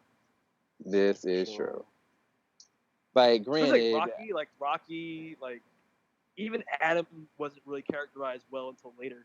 Oh well, mine wasn't about the character stuff. It was about a villain.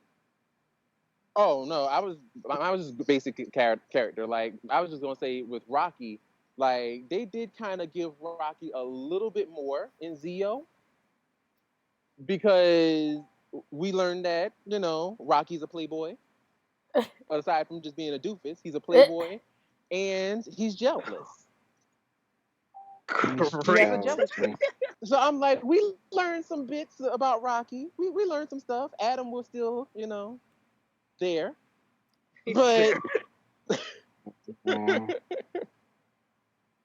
but speaking about characters, though, I was gonna say that I feel like the best villain as a character is actually I will give the '95 movie. I feel like Ivan Ooze is the best villain. Oh, absolutely, for sure. This is memorable, like he's memorable. He's got good quotes. No, you don't agree? No, I agree. I had to think about it for a split second. I feel like what's her name? Demetria? Divatox. Wow, Demetria. That's Jourdan. Demetria is her sister, the little mentor. Yeah. Can we talk about them in a bit? Okay. Yeah, but I felt like Divatox was like an imitation of Ivan Ooze.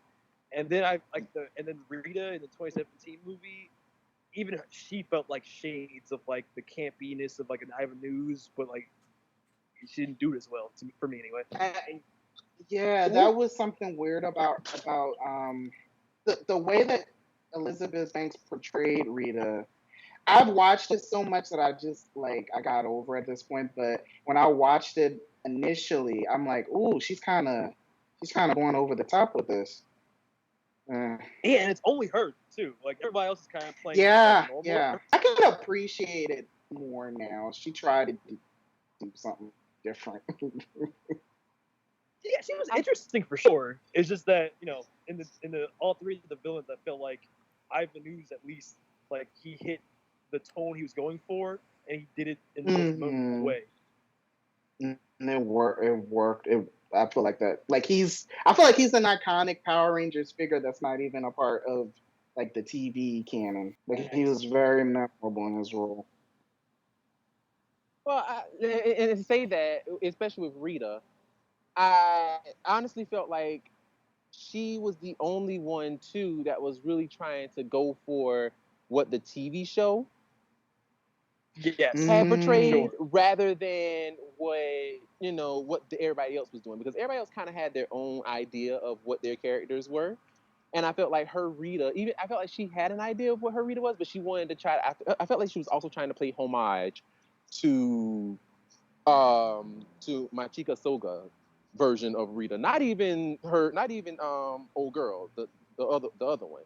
Not even her, but the original one, like the first Rita, with all like the facial expressions and like all of that. Like I felt like she had some creepy moments. I mean, she had some creepy moments, but I felt like I felt like the extended version of that scene should have been the whole entire scene. That was because when she licks Trini's face, I'm not gonna lie, I got turned on. I did. I did. I was like, I know this hoe just did not lick her. Oh, shoot now. Now, if this was during the And pandemic, then it's that like- would have been And then nasty. it's like, oh yeah.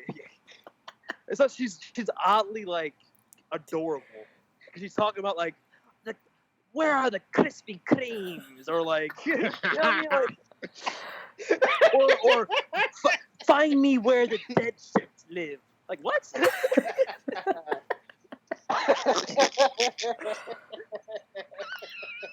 Or when she was in the Like she jewelry should be store. adorable, right? Right. Or when she was in that jewelry store looking for gold. Gold. I need gold. That's really good. Oh my god. Oh man. I just, Whew. I don't know. Like her Rita was just extremely extra, and like I agree with you, Will, in the sense of like I had to watch it several times to appreciate it, because when I first saw it, I was definitely one of those people who was just like, Really? I this loved Rita, it. this Rita ain't for me. That was yeah. It's a no, sis. It's a no. My best And then- friend loved her, which made me kind of like, okay, all right. No, I loved it from the beginning. I wasn't a fan. She was a nasty witch. I like that. I was like, are you? Because that made me confused on her character. It made me confused because I'm like, is she a witch? Is she an alien? Is she an alien witch? Yeah, they never really explained that, did they? You know, she was hot either Yeah, way. because like she was talking like the witch from the Wizard of Oz. Like I'm like, okay, so are you a witch or not? But I then didn't see you do any magic. she did. She didn't she like freeze those guy on the ship or something? Like she killed them using her frozen powers? And she I don't killed. know. That's how she killed. She used magic to kill Billy Yeah. and to tie them all up. But no, Yeah. she used her powers from the actual She green just power didn't- coin. Not her own powers. Oh. All that stuff was done with the green power coin. Maybe it's all voodoo stuff. So that's what I'm saying. Like, is she a witch, or was the green power coin like a direct correlation with her magic abilities? Or maybe she just wanted to be a witch. They did not I like explain it. that. Yeah. I like that she drew inspiration from the original show, but because no one else matched her tone, she just doesn't fit. I feel like for that movie, Yeah. a more like straightforward, like Lord Zed type of villain would have worked way better. Yeah. Yeah. Agreed. Someone menacing. She wasn't like, even though she could kill people, because she was so goofy, it didn't really like match the tone. Oh, that's true. If she was dark, if she was dark like the Rita and the Go-Go comics, that would have been perfect. Yeah. Right, something like that. Like where she matches everybody else's tone, and they Yeah. actually explain like, okay, what she is. Because like I said, like I just don't know what she is at this point. Like, is she just like a regular alien who just knows how to manipulate the green power? Or is she like an actual witch? Like, what is she? You know, Like, it was just kind of like when she came up, it was like, okay, she was like underwater. She was found by some fishermen, and then after that, all hell breaks loose. Like, but what are you, sis? What are you? it's funny. I never thought of it like that until we're having this conversation. I'm like, holy crap, that's true. I always thought of her as a witch, but I guess I forgot she was an alien as well too. Oh my god. Jeez. I guess because that's how they described her. They've always described Rita as a witch, as a space witch, and then in this in the material for the movie, I think that they described her as it as well, but she never really did anything witch-like, really.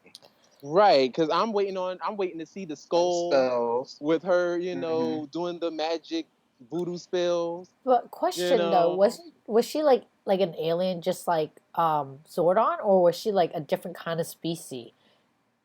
She looked like a different species because he was like white, like his skin was pale. That's what I was thinking, right? Like he was white. Yeah, like, And the, like super white. and the yellow, like actual white. the Yellow Ranger on the planet that they were on, she looked like she was a different species of alien as well. But that makes sense though, because Power Rangers are always multiracial, so multi-alien race. Yeah. Multi-alien.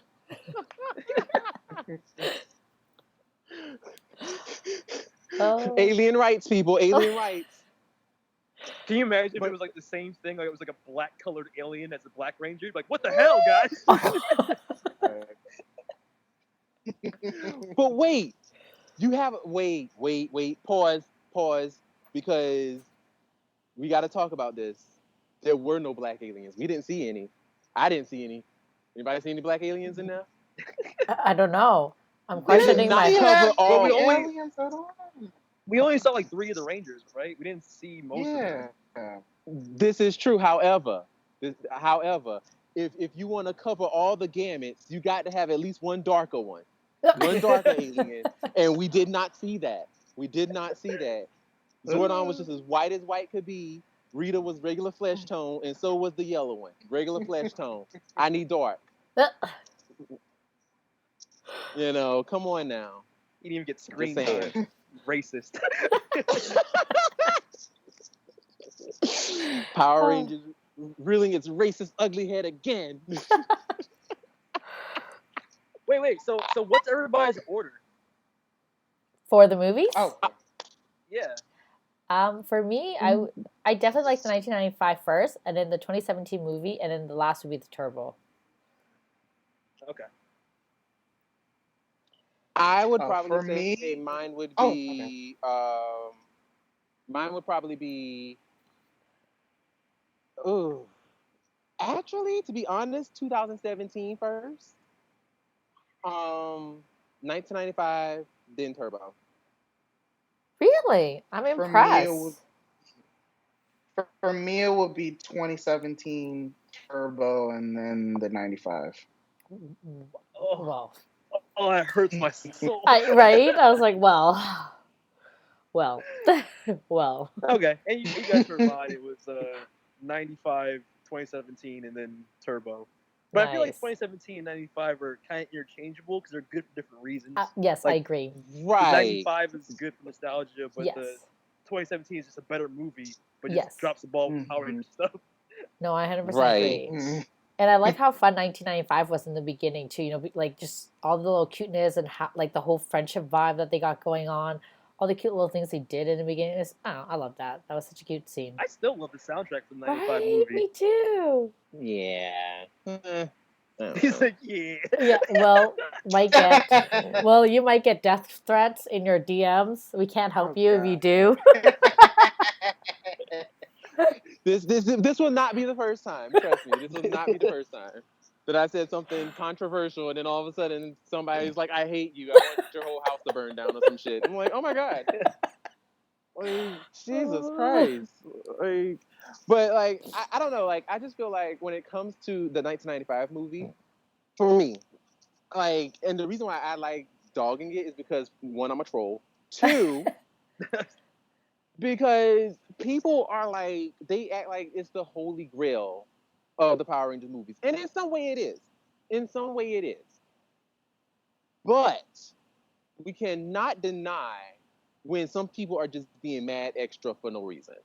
Like saying, oh, the 2017 movie suits look just like Iron Man.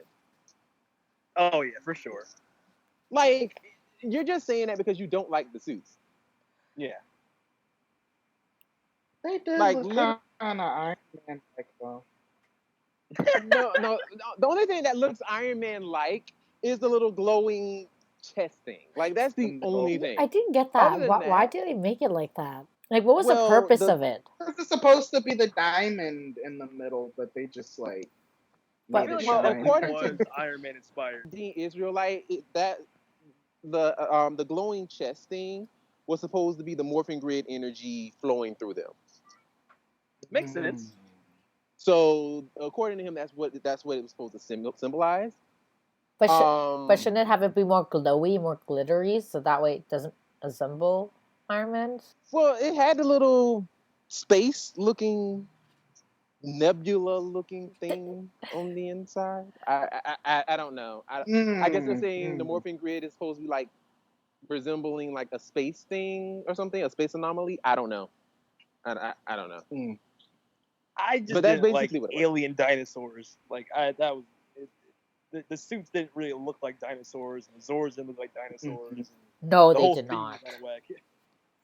It's so weird that I don't know why. I guess I appreciated the movie so much that the suits and the Zords just didn't bother me. Oh no, honey. Oh, With the 2017 Zords? Yeah, I don't know why. Like, I'm not saying But the Mastodon was they're a spider. amazing. It was right. now. It was. It was. But I just like it's Mastodon was just definitely a fighter. well, because I don't like Zord battles to begin with anymore. Like, they just did them to death, so I just didn't even care. I just was like, okay, I appreciate the hell out of them for actually telling a story and giving us some good acting. So whatever. And also too, the Blue Ranger Zord was a rhinoceros beetle. It wasn't a triceratops. See, so weird. I mean, I can had 6 agree legs. with you, Will, in terms of like I don't really care for the battle scenes in terms of the Megazords either. But come on, those did not look like dinosaurs, and the sword did not even look like a proper sword. I don't even know what the heck that was. Which one?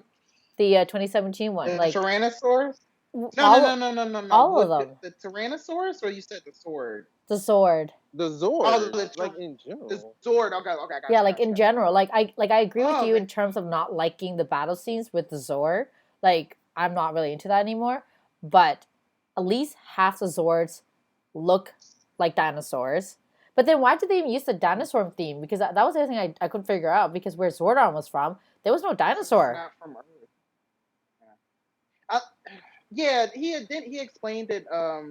The power coins took the power from the most powerful beings on Earth at the time. Oh. Why Earth? Because the battle didn't happen on, or did it? It did happen on Earth.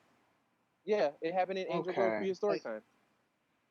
Okay, but why were the aliens on Earth fighting for Earth? For the Zeo Crystal, right? For the Zeo Crystal, yeah. Okay. But I will say though, where it doesn't make sense is that they said the Cenozoic era were, for some reason, I don't remember mastodons and saber-toothed tigers being a part of that era. That's a good point. So they didn't come to like millions of years later. So that didn't make too much sense. Blame the source footage. Sorry? What blows my mind is that you guys are talking about the Megazords, like not being excited for the Megazord fights, but I was like so ready for like a Pacific Rim 1 level Megazord battle in that. Okay, see, if they gave us that, okay, I was down for that. Yeah, but they didn't give us that.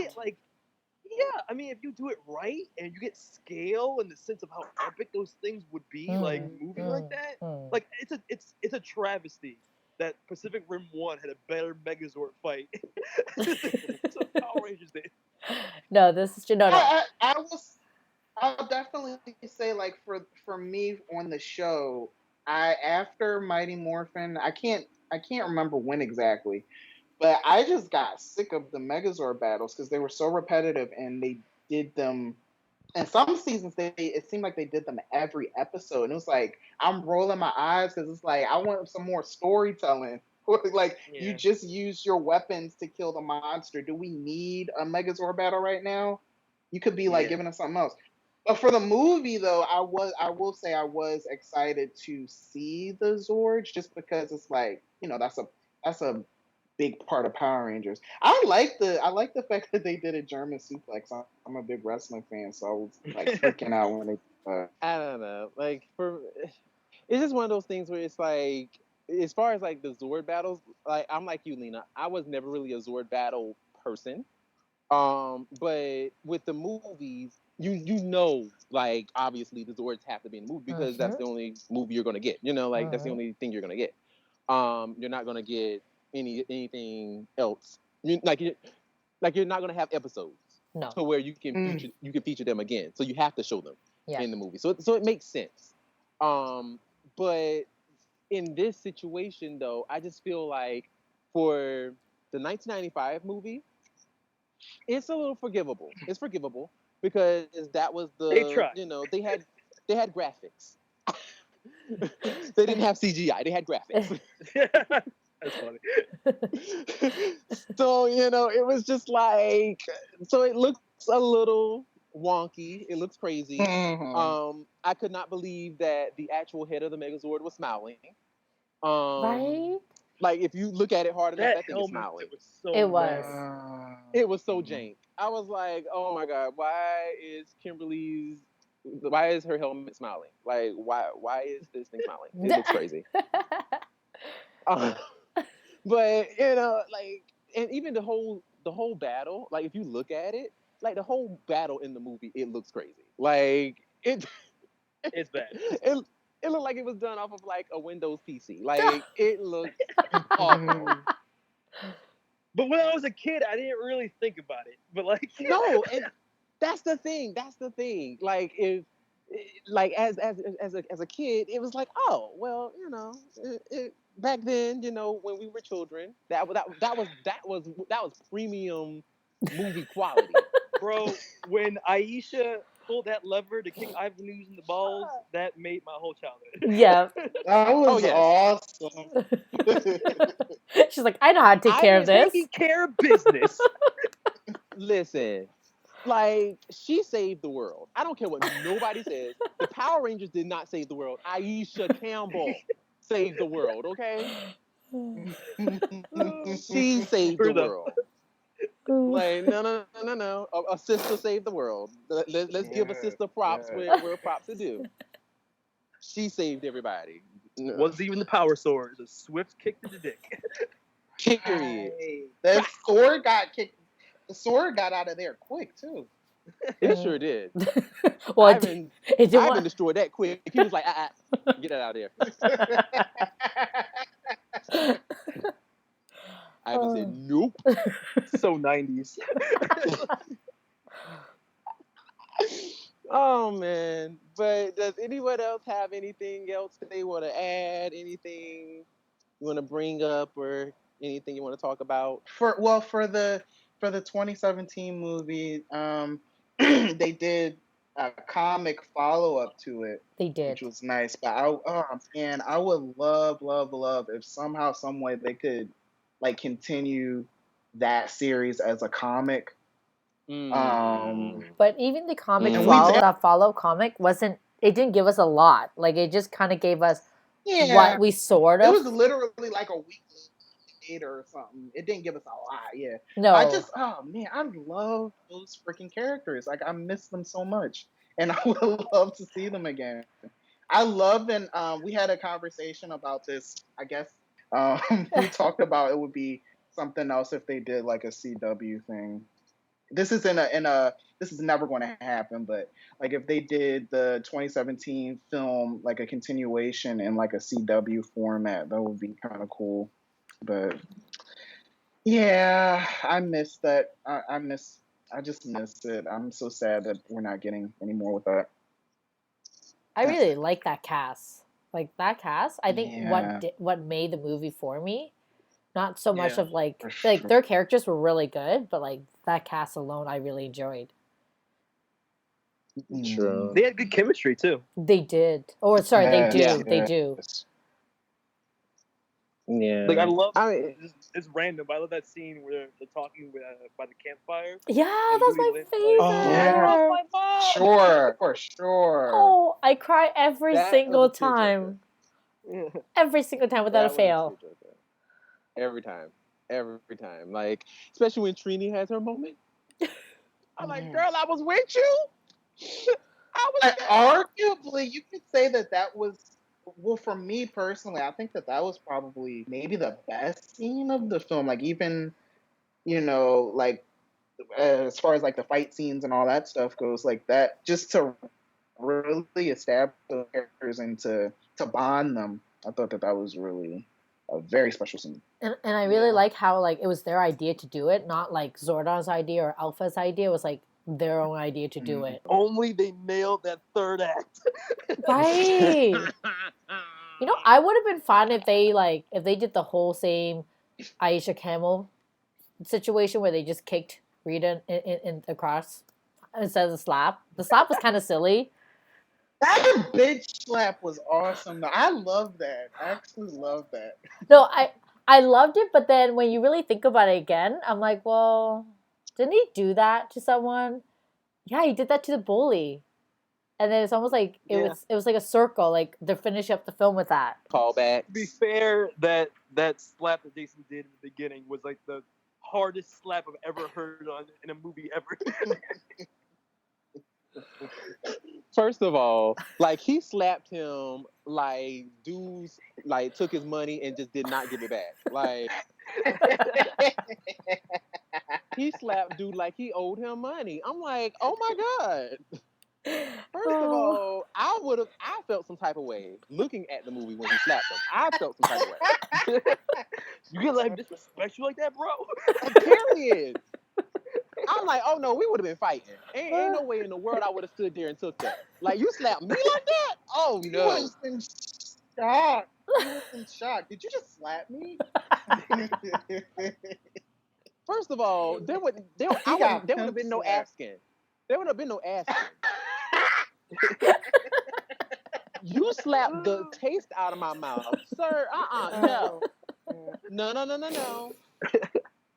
We got to fight. Bump this. No, sis. We got to fight. Well, that's the thing about bullies, right? Like, they're so great at bullying other people, but when it comes to fighting their own battles, they can't do it. Nah. Even if I felt like I was gonna get my behind kicked, you just tested my manhood. You just tested my gangster. I have to defend myself now. Yeah. And he just stood there holding his face. Like, oh my God, that he slapped him with all the vengeance in the world. Like, I'm just like, oh my God. I felt some type of way. I'm just saying. Like, I felt that. I felt that shit. So, but I know. You brought up Jourdan, you brought up Divatox and Demetria. Yeah. That's what I was remembering. Yes. You brought those two up. Now, this wasn't in any of the movies or anything like that, but apparently on the TV show, there was supposed to be some stuff with Demetria and her looking for her sister. That storyline never went anywhere. And come to find out, of course, Demetria and Divatox are sisters. But of course, all that stuff was scrapped. Just like the Millennium Message, that was scrapped as well. Do you think that, and this is just a question, just to kind of like, I guess, ponder over or whatever, if they were to actually go through with a lot of these storylines, what do you like? Do you think that the show would have changed exponentially? Like, it would have really changed? Or do you think it would have been moderately the same with how they were going originally? Do you mean in terms of like its reception, or do you mean like within the story? Within the story. Yeah, within the story. For sure. If they actually like followed through with like, I don't know all of the other possible storylines, but just even the Demetria and Divatox thing, like if they actually explored that, made that like a big part of the season, I probably remember Turbo better. I don't know. I don't know just because we know that there was along with the cast change, there was a change behind the scenes with the writers and the production and stuff like that. So I think that's a big reason why things were the way that they were. So like even if we got some of those stories, like I think it would have happened at a certain part of the season, and then the other part of the season still would have been different. So like it would have been nice to have some more episodes that were more I guess procedural. I'm not sure if I'm using that right. That follow, you plant the seeds for something and then you pay it off later on. But I think that the season still would have been the same because of the change in power. Yeah, because like I guess the reason why I'm asking is because there was like so many changes that originally was supposed to come about, that just never happened, and they were all seeds that were planted at the very beginning of Turbo that we actually saw, like Really? you Like know, what? yeah, like for example, with Diva Tox's sister, all of that, and then also too the Millennium Message, which that was brought up. Oh gosh, what episode was that? I forget what episode. I The think it's Millennium Cars Attack. Message, right? No, it Oh, wasn't the Cars Millennium Attack. Message. Right, right, right, right, right, Yeah, I think right, it was right, Cars right, right, right. Attack. They brought up the fact that um, Divatox saw a message that was supposed to go to Demetria, but it was intercepted, and Divatox was able to see the message first. And basically, Divatox found out that there were that the Alliance of Evil was going to, try to take over the world, but 5 people was going to be able to stop them. Well, stop her. And it wasn't the Zeo Rangers with Justin. It wasn't them. It was the new cast that was supposed to be brought in at the time. So apparently, it was supposed to be who we now know of as like TJ, Carlos, Ashley, and Cassie. But back then they weren't called that. I think their names were like Carlos, Ashley, Missy, and Michael. Michael? Oh, wow. Yeah, Michael. So We those were were supposed. Oh God. Sorry. I was just saying like they were just supposed to be the ones who were supposed to stop was supposed to stop the world from being destroyed by the Alliance of Evil. So that This was basically countdown to destruction, right? Yeah, I was gonna say that. Yeah, that's what it sounds like. Right. They basically saw countdown to destruction. Right. It was like the seed, setting the seeds for Countdown to Destruction. But originally, I guess like that Millennium Message showed that.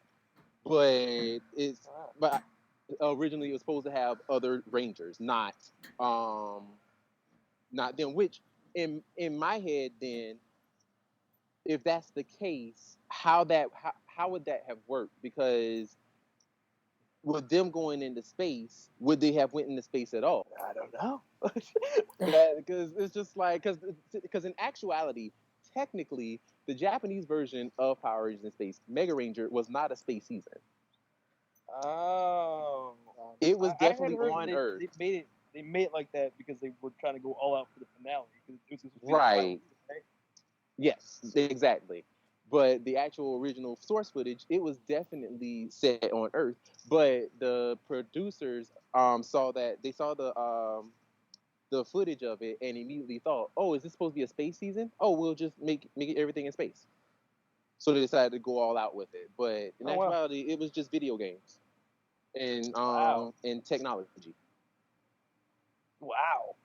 That was the basis of their season. That was their motif. So I'm like, would they have just went ahead and kept it on Earth, or would they still have sent them into space? Like, I'm wondering. It's all very good questions. The ripple effects, like who knows how far it would go. Right. Like, you guys, and stuff like this makes me like so like I don't know. I guess sad is the word.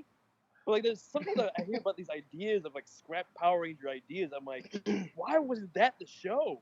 Like, did you guys hear about? I had just heard about this when I bring this up. My friend Jeff was telling me about Power Rangers Hexagon. Anybody hear about that? Oh yeah. Yeah. Can't say Like that was supposed to be Interesting. the Ninja Storm season, basically, but it was gonna be like a legacy season where Tommy was gonna be like the Dino Thunder mentor for the Ninja Rangers, but then the Thunder Rangers were gonna be like Rogue Rangers being led by Jason. I'm like, what? Why wasn't that the show? That would have been such a good. Oh my Right. god. And that's why they were would've using been Samurai nuts. Green Ranger as Tommy's Ranger form, which makes way more sense than his Brachio Black Ranger. Yeah. Wow. I was like, bro, why wasn't this made? Oh, that is sad. Yeah. But no, like when it comes down to just everything in general, when it comes down to just like how the show is made. I'm wondering if they're just doing stuff on the fly, or if it's just like they really sit down and think about it. Because some of this stuff, I really don't feel like they even really think about it too much. It's just kind of like they just go about it as they go. Probably a little bit of both. Probably a little bit of flying by the seat of their pants, and other parts are planned for, and then some plans are readjusted, and then reconnected to other old plans. It makes it seem like the plan was always there, but there's a new plan, but slightly changed. I'm saying all this because that's what I do with Unworthy. So. Yeah. Or it could just be as simple as Saban being like, "That was easier. Let me do that." True. You know, True. like because he kind of said that in his what was that? The toys that made us, or the show that made us? Which one? What show was The that? toys that made us. Yeah. That made us. Like he pretty much kind of said that. Remember, he was like, "Well, the molds were ready for the toy, like so we might as well make this for next season." I was like, "Oh, okay, Yeah. good to know."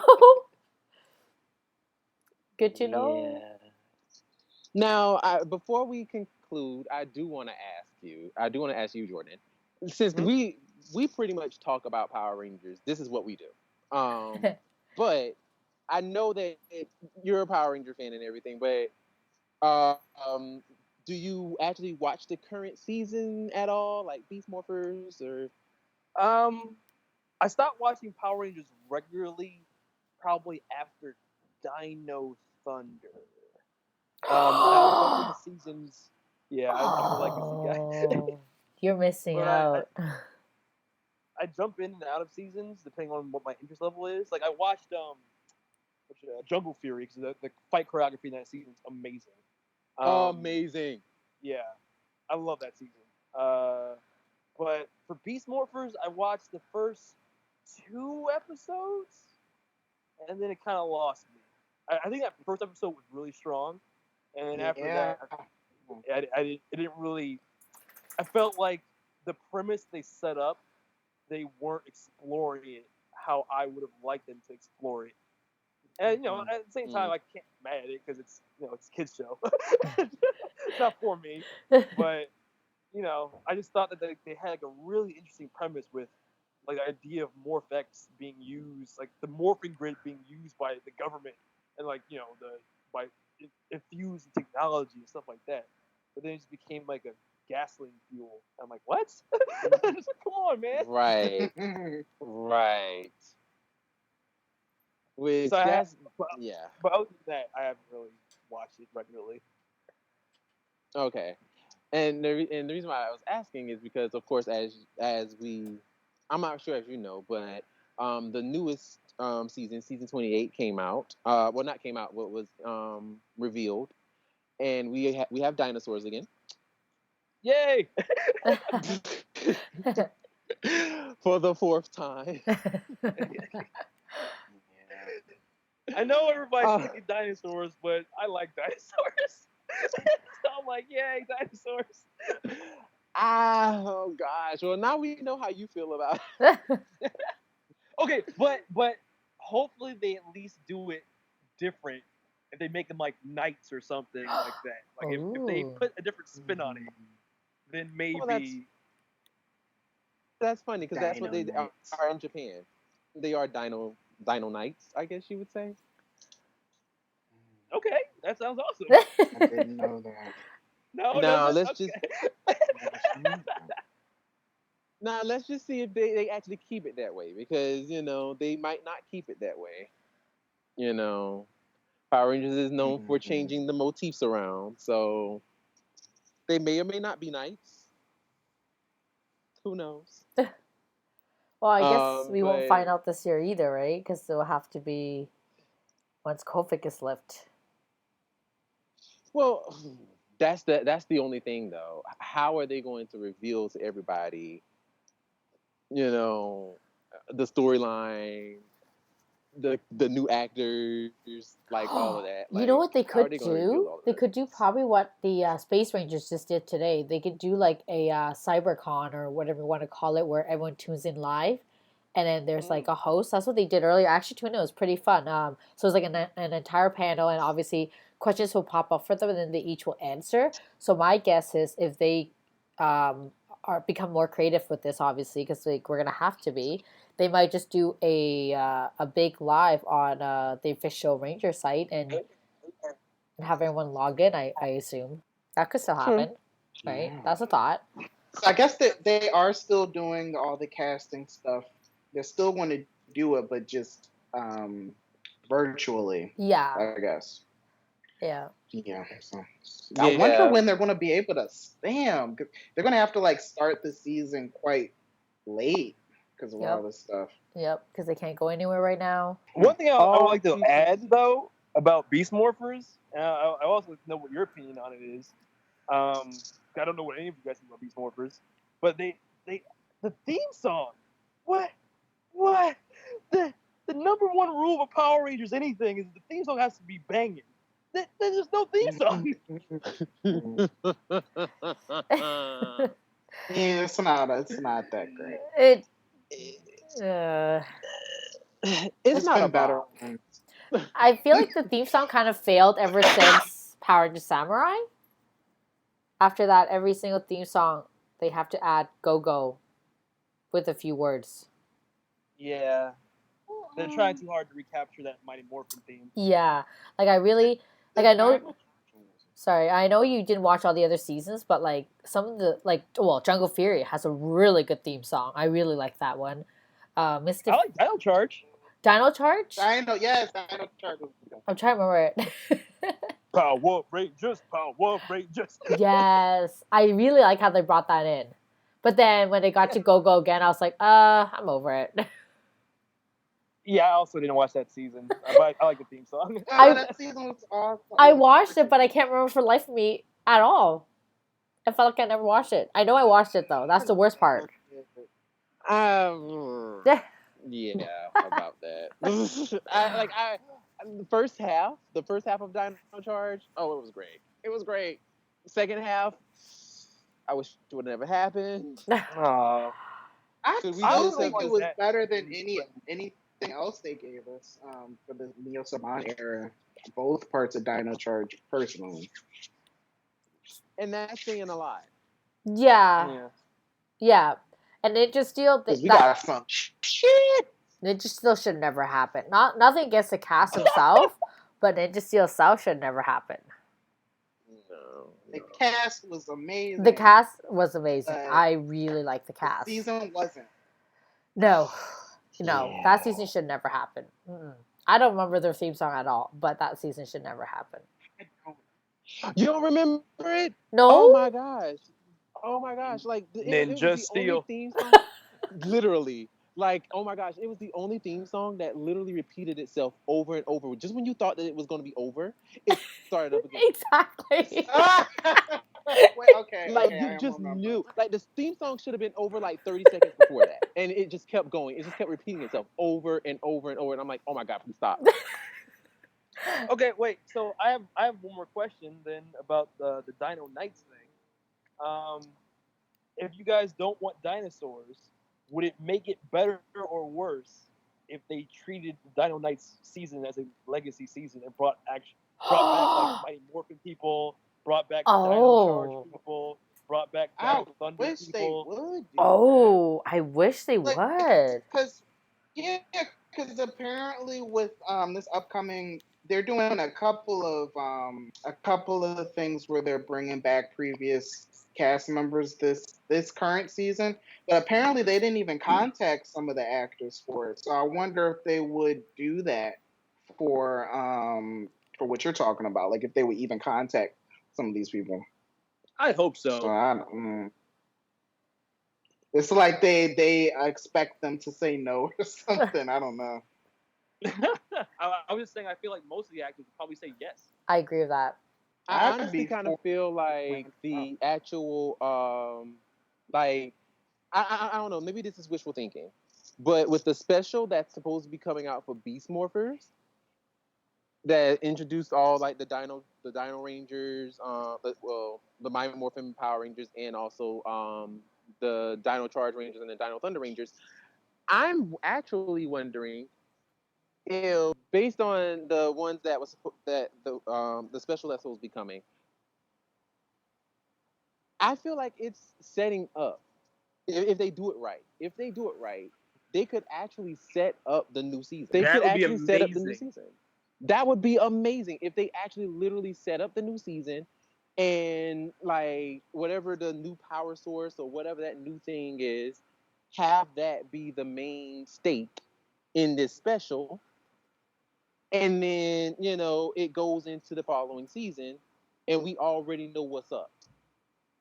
Like we already know what the deal is. That would be so cool. I give you full writing permission to do that. Please somehow pitch that. If that's not the plan, it should be. It should be. Like I really feel like that would be the best way to go, because literally Dino Charge, like the color scheme is literally the same. Yeah. It's literally the same color scheme as Dino Charge. It would make so much sense if that was the case. I wish. I think that's too much to ask for, I think. But we have Hasbro with 100% control now, so maybe it isn't too much to ask for. I guess we'll see. Well, here are my kind of last thoughts on that whole thing. I feel like, and as someone you guys see that what I like through what I've made Unworthy. I feel like Power Rangers needs to kind of be for everybody in a way that right now it's not. And I get that the 95 or whatever Power Rangers Mighty Morphin came out, like that then was for kids. But they had to look at their audience and how most of their audience grew up with Power Rangers. Now we're all older. And I feel like it's definitely doable to hit a tone like a Justice League or Justice League Unlimited, not the movie, the show. Yes. I feel like those were shows that were for kids, but they also worked for adults. And I feel like Power Rangers hit that same tone in live action.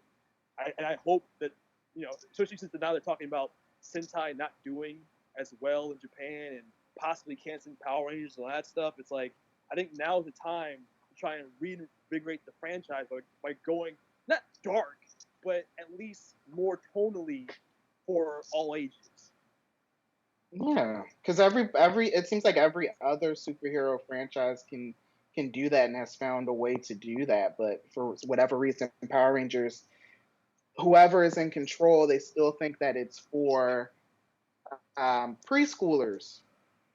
Where like a 10-year-old is embarrassed to even say that they like it, and let alone an adult watching it. Like it was so hard the last 10 years watching the Neo Saban era, because it's like this stuff is for a 5-year-old and they're not even trying to age it up when they know about all of our old asses that love it. Could we go to the damn convention every 2 years, but you still giving us something for little babies? That's true. Yeah. That's always been my struggle with Power Rangers, and I guess I could my final thoughts on it would be more so of just I'm hoping that Hasbro understands that, and for as far as just not even just the writing and everything, have the actors actually just act. Is it that bad? Is it that much to ask for? Have them just act. Like I miss the days where we had really actual, somewhat decent performances. Like decent, not really like oh my god, that was Oscar worthy, but like Time Force had good acting. Yeah, like like Dino Thunder had good acting. Like these seasons they had great acting. The show it told a good story. It was entertaining, and it didn't feel like oh, this is for adults. This isn't for kids anymore. It definitely had a kid element, but they were just allowed to just perform. And I feel like now, and we've heard this, we've all heard it, that the actors are saying, the acting coaches are telling us to age ourselves down, which is ridiculous. Why? That makes a lot of sense. Oh yeah, Oh yeah, like the acting coaches, like they are basically telling them you have to act like a preschooler. Basically, like this is how you have to act in order to appeal to the audience. And it's like, no, you don't have to act like that. You don't. I don't know. Like if anything, what I'm hoping, and maybe this is too much to ask for, but what I'm hoping for in this new era of Hasbro is just that they just give us the show that we love. Because Mighty Morphin, they didn't act like the preschoolers in Mighty Morphin. They didn't. So why all of a sudden should they now all of a sudden start acting like, you know, like they're talking to 5-year-olds now? I think it's the same thing. Like people, like adults, just think that you have to talk down the kids. But I think all of us can agree that when we were kids, our favorite things as kids were the things that didn't talk down to us, the things that kind of traumatized us a little bit because they're so scary. Things that seemed too adult for us at the time, right? Right. Right. Yeah, the kids aren't fragile, so I think they're not. They're not. that's something that is memorable. I mean, one of the most memorable things to me of all time, and that literally just traumatized me for weeks. The next week I was even like, is she coming back? Is she coming back? Is she coming back? Was when Kendricks died. When the Pink Ranger from Lost Galaxy got killed. That traumatized me for weeks. I was like, even when Corone was the Pink Ranger, I was like, but Kendricks is coming back, right? Word. She's gonna take the Quasar Saber back, right? Like I was waiting for it and it never happened. Like I was like, oh my God, this girl is really going. Oh my God. Like, like that's the kind of stuff that, like, I'm not saying it has to be on that level, but gee, like, can we have some sort of something? Like you said, something to not make kids feel like, oh, you're talking down to us. Or just the audience in general. You're not talking down to us, but you're just giving us a show. Yeah, that'll be my position. That at its heart is about life or death stakes of saving the world. Like. Yeah, exactly. Like if you really think about it, like people should be dying in all these cities. Yeah. All the time. Like I mean, come on. Like Zord battles, nobody is surviving these Zord battles. Like they are literally, monsters are literally falling and crushing buildings. If people are not dying in the buildings, they should be dying from the debris. I'm just saying. It should be like Man of Steel. Exactly. It should be well, like Man oh God, of Steel. That's crazy. That's a little dark. You would think that that's what's happening. You would think that that's what's happening. There's no way that the evacuations, as frequent as those battles are every week, they can't be doing evacuations that well or that quickly. Facts. I mean, well, to I guess to save face and to add a point though, in Turbo they did have evacuation areas, so just in case there were Zord battles, people knew what to do.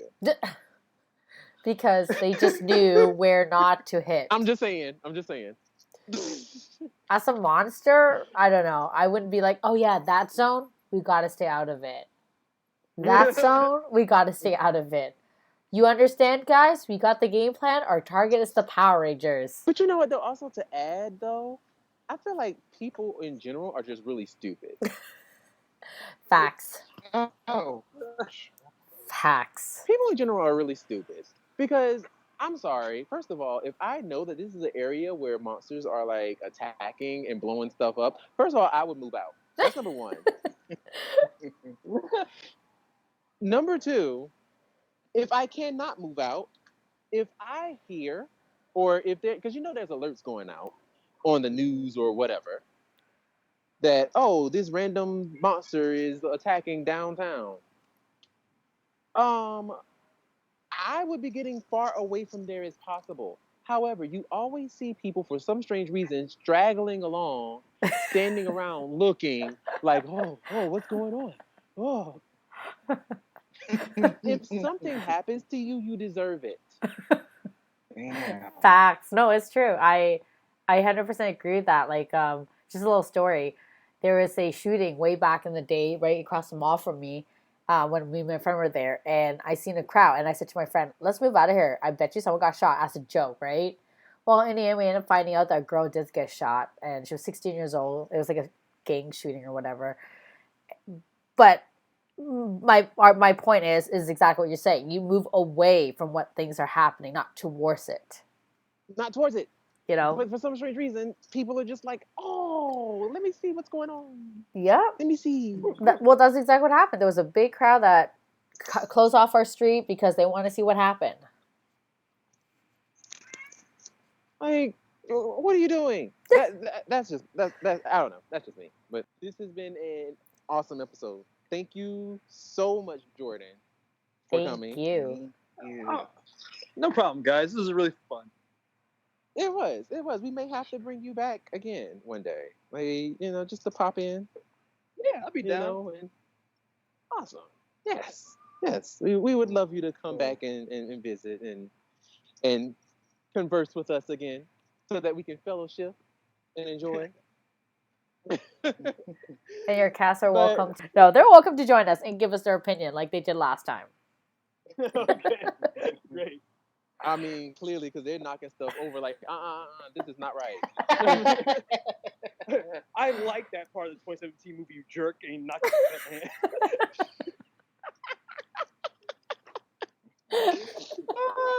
of Where can the people find you and your podcast? My podcast is on iTunes and SoundCloud, Blerd Vision, and you can find me on Instagram, the Blerd Vision, and you can find updates for Power Rangers Unworthy on Unworthy Productions on Instagram as well. Awesome. Well, like I said, once again, thank you for joining us, and this has been another episode of Tribunal the Grid. I am your host, Brandon. I am Lena. I will. And we will talk to you next time. Bye.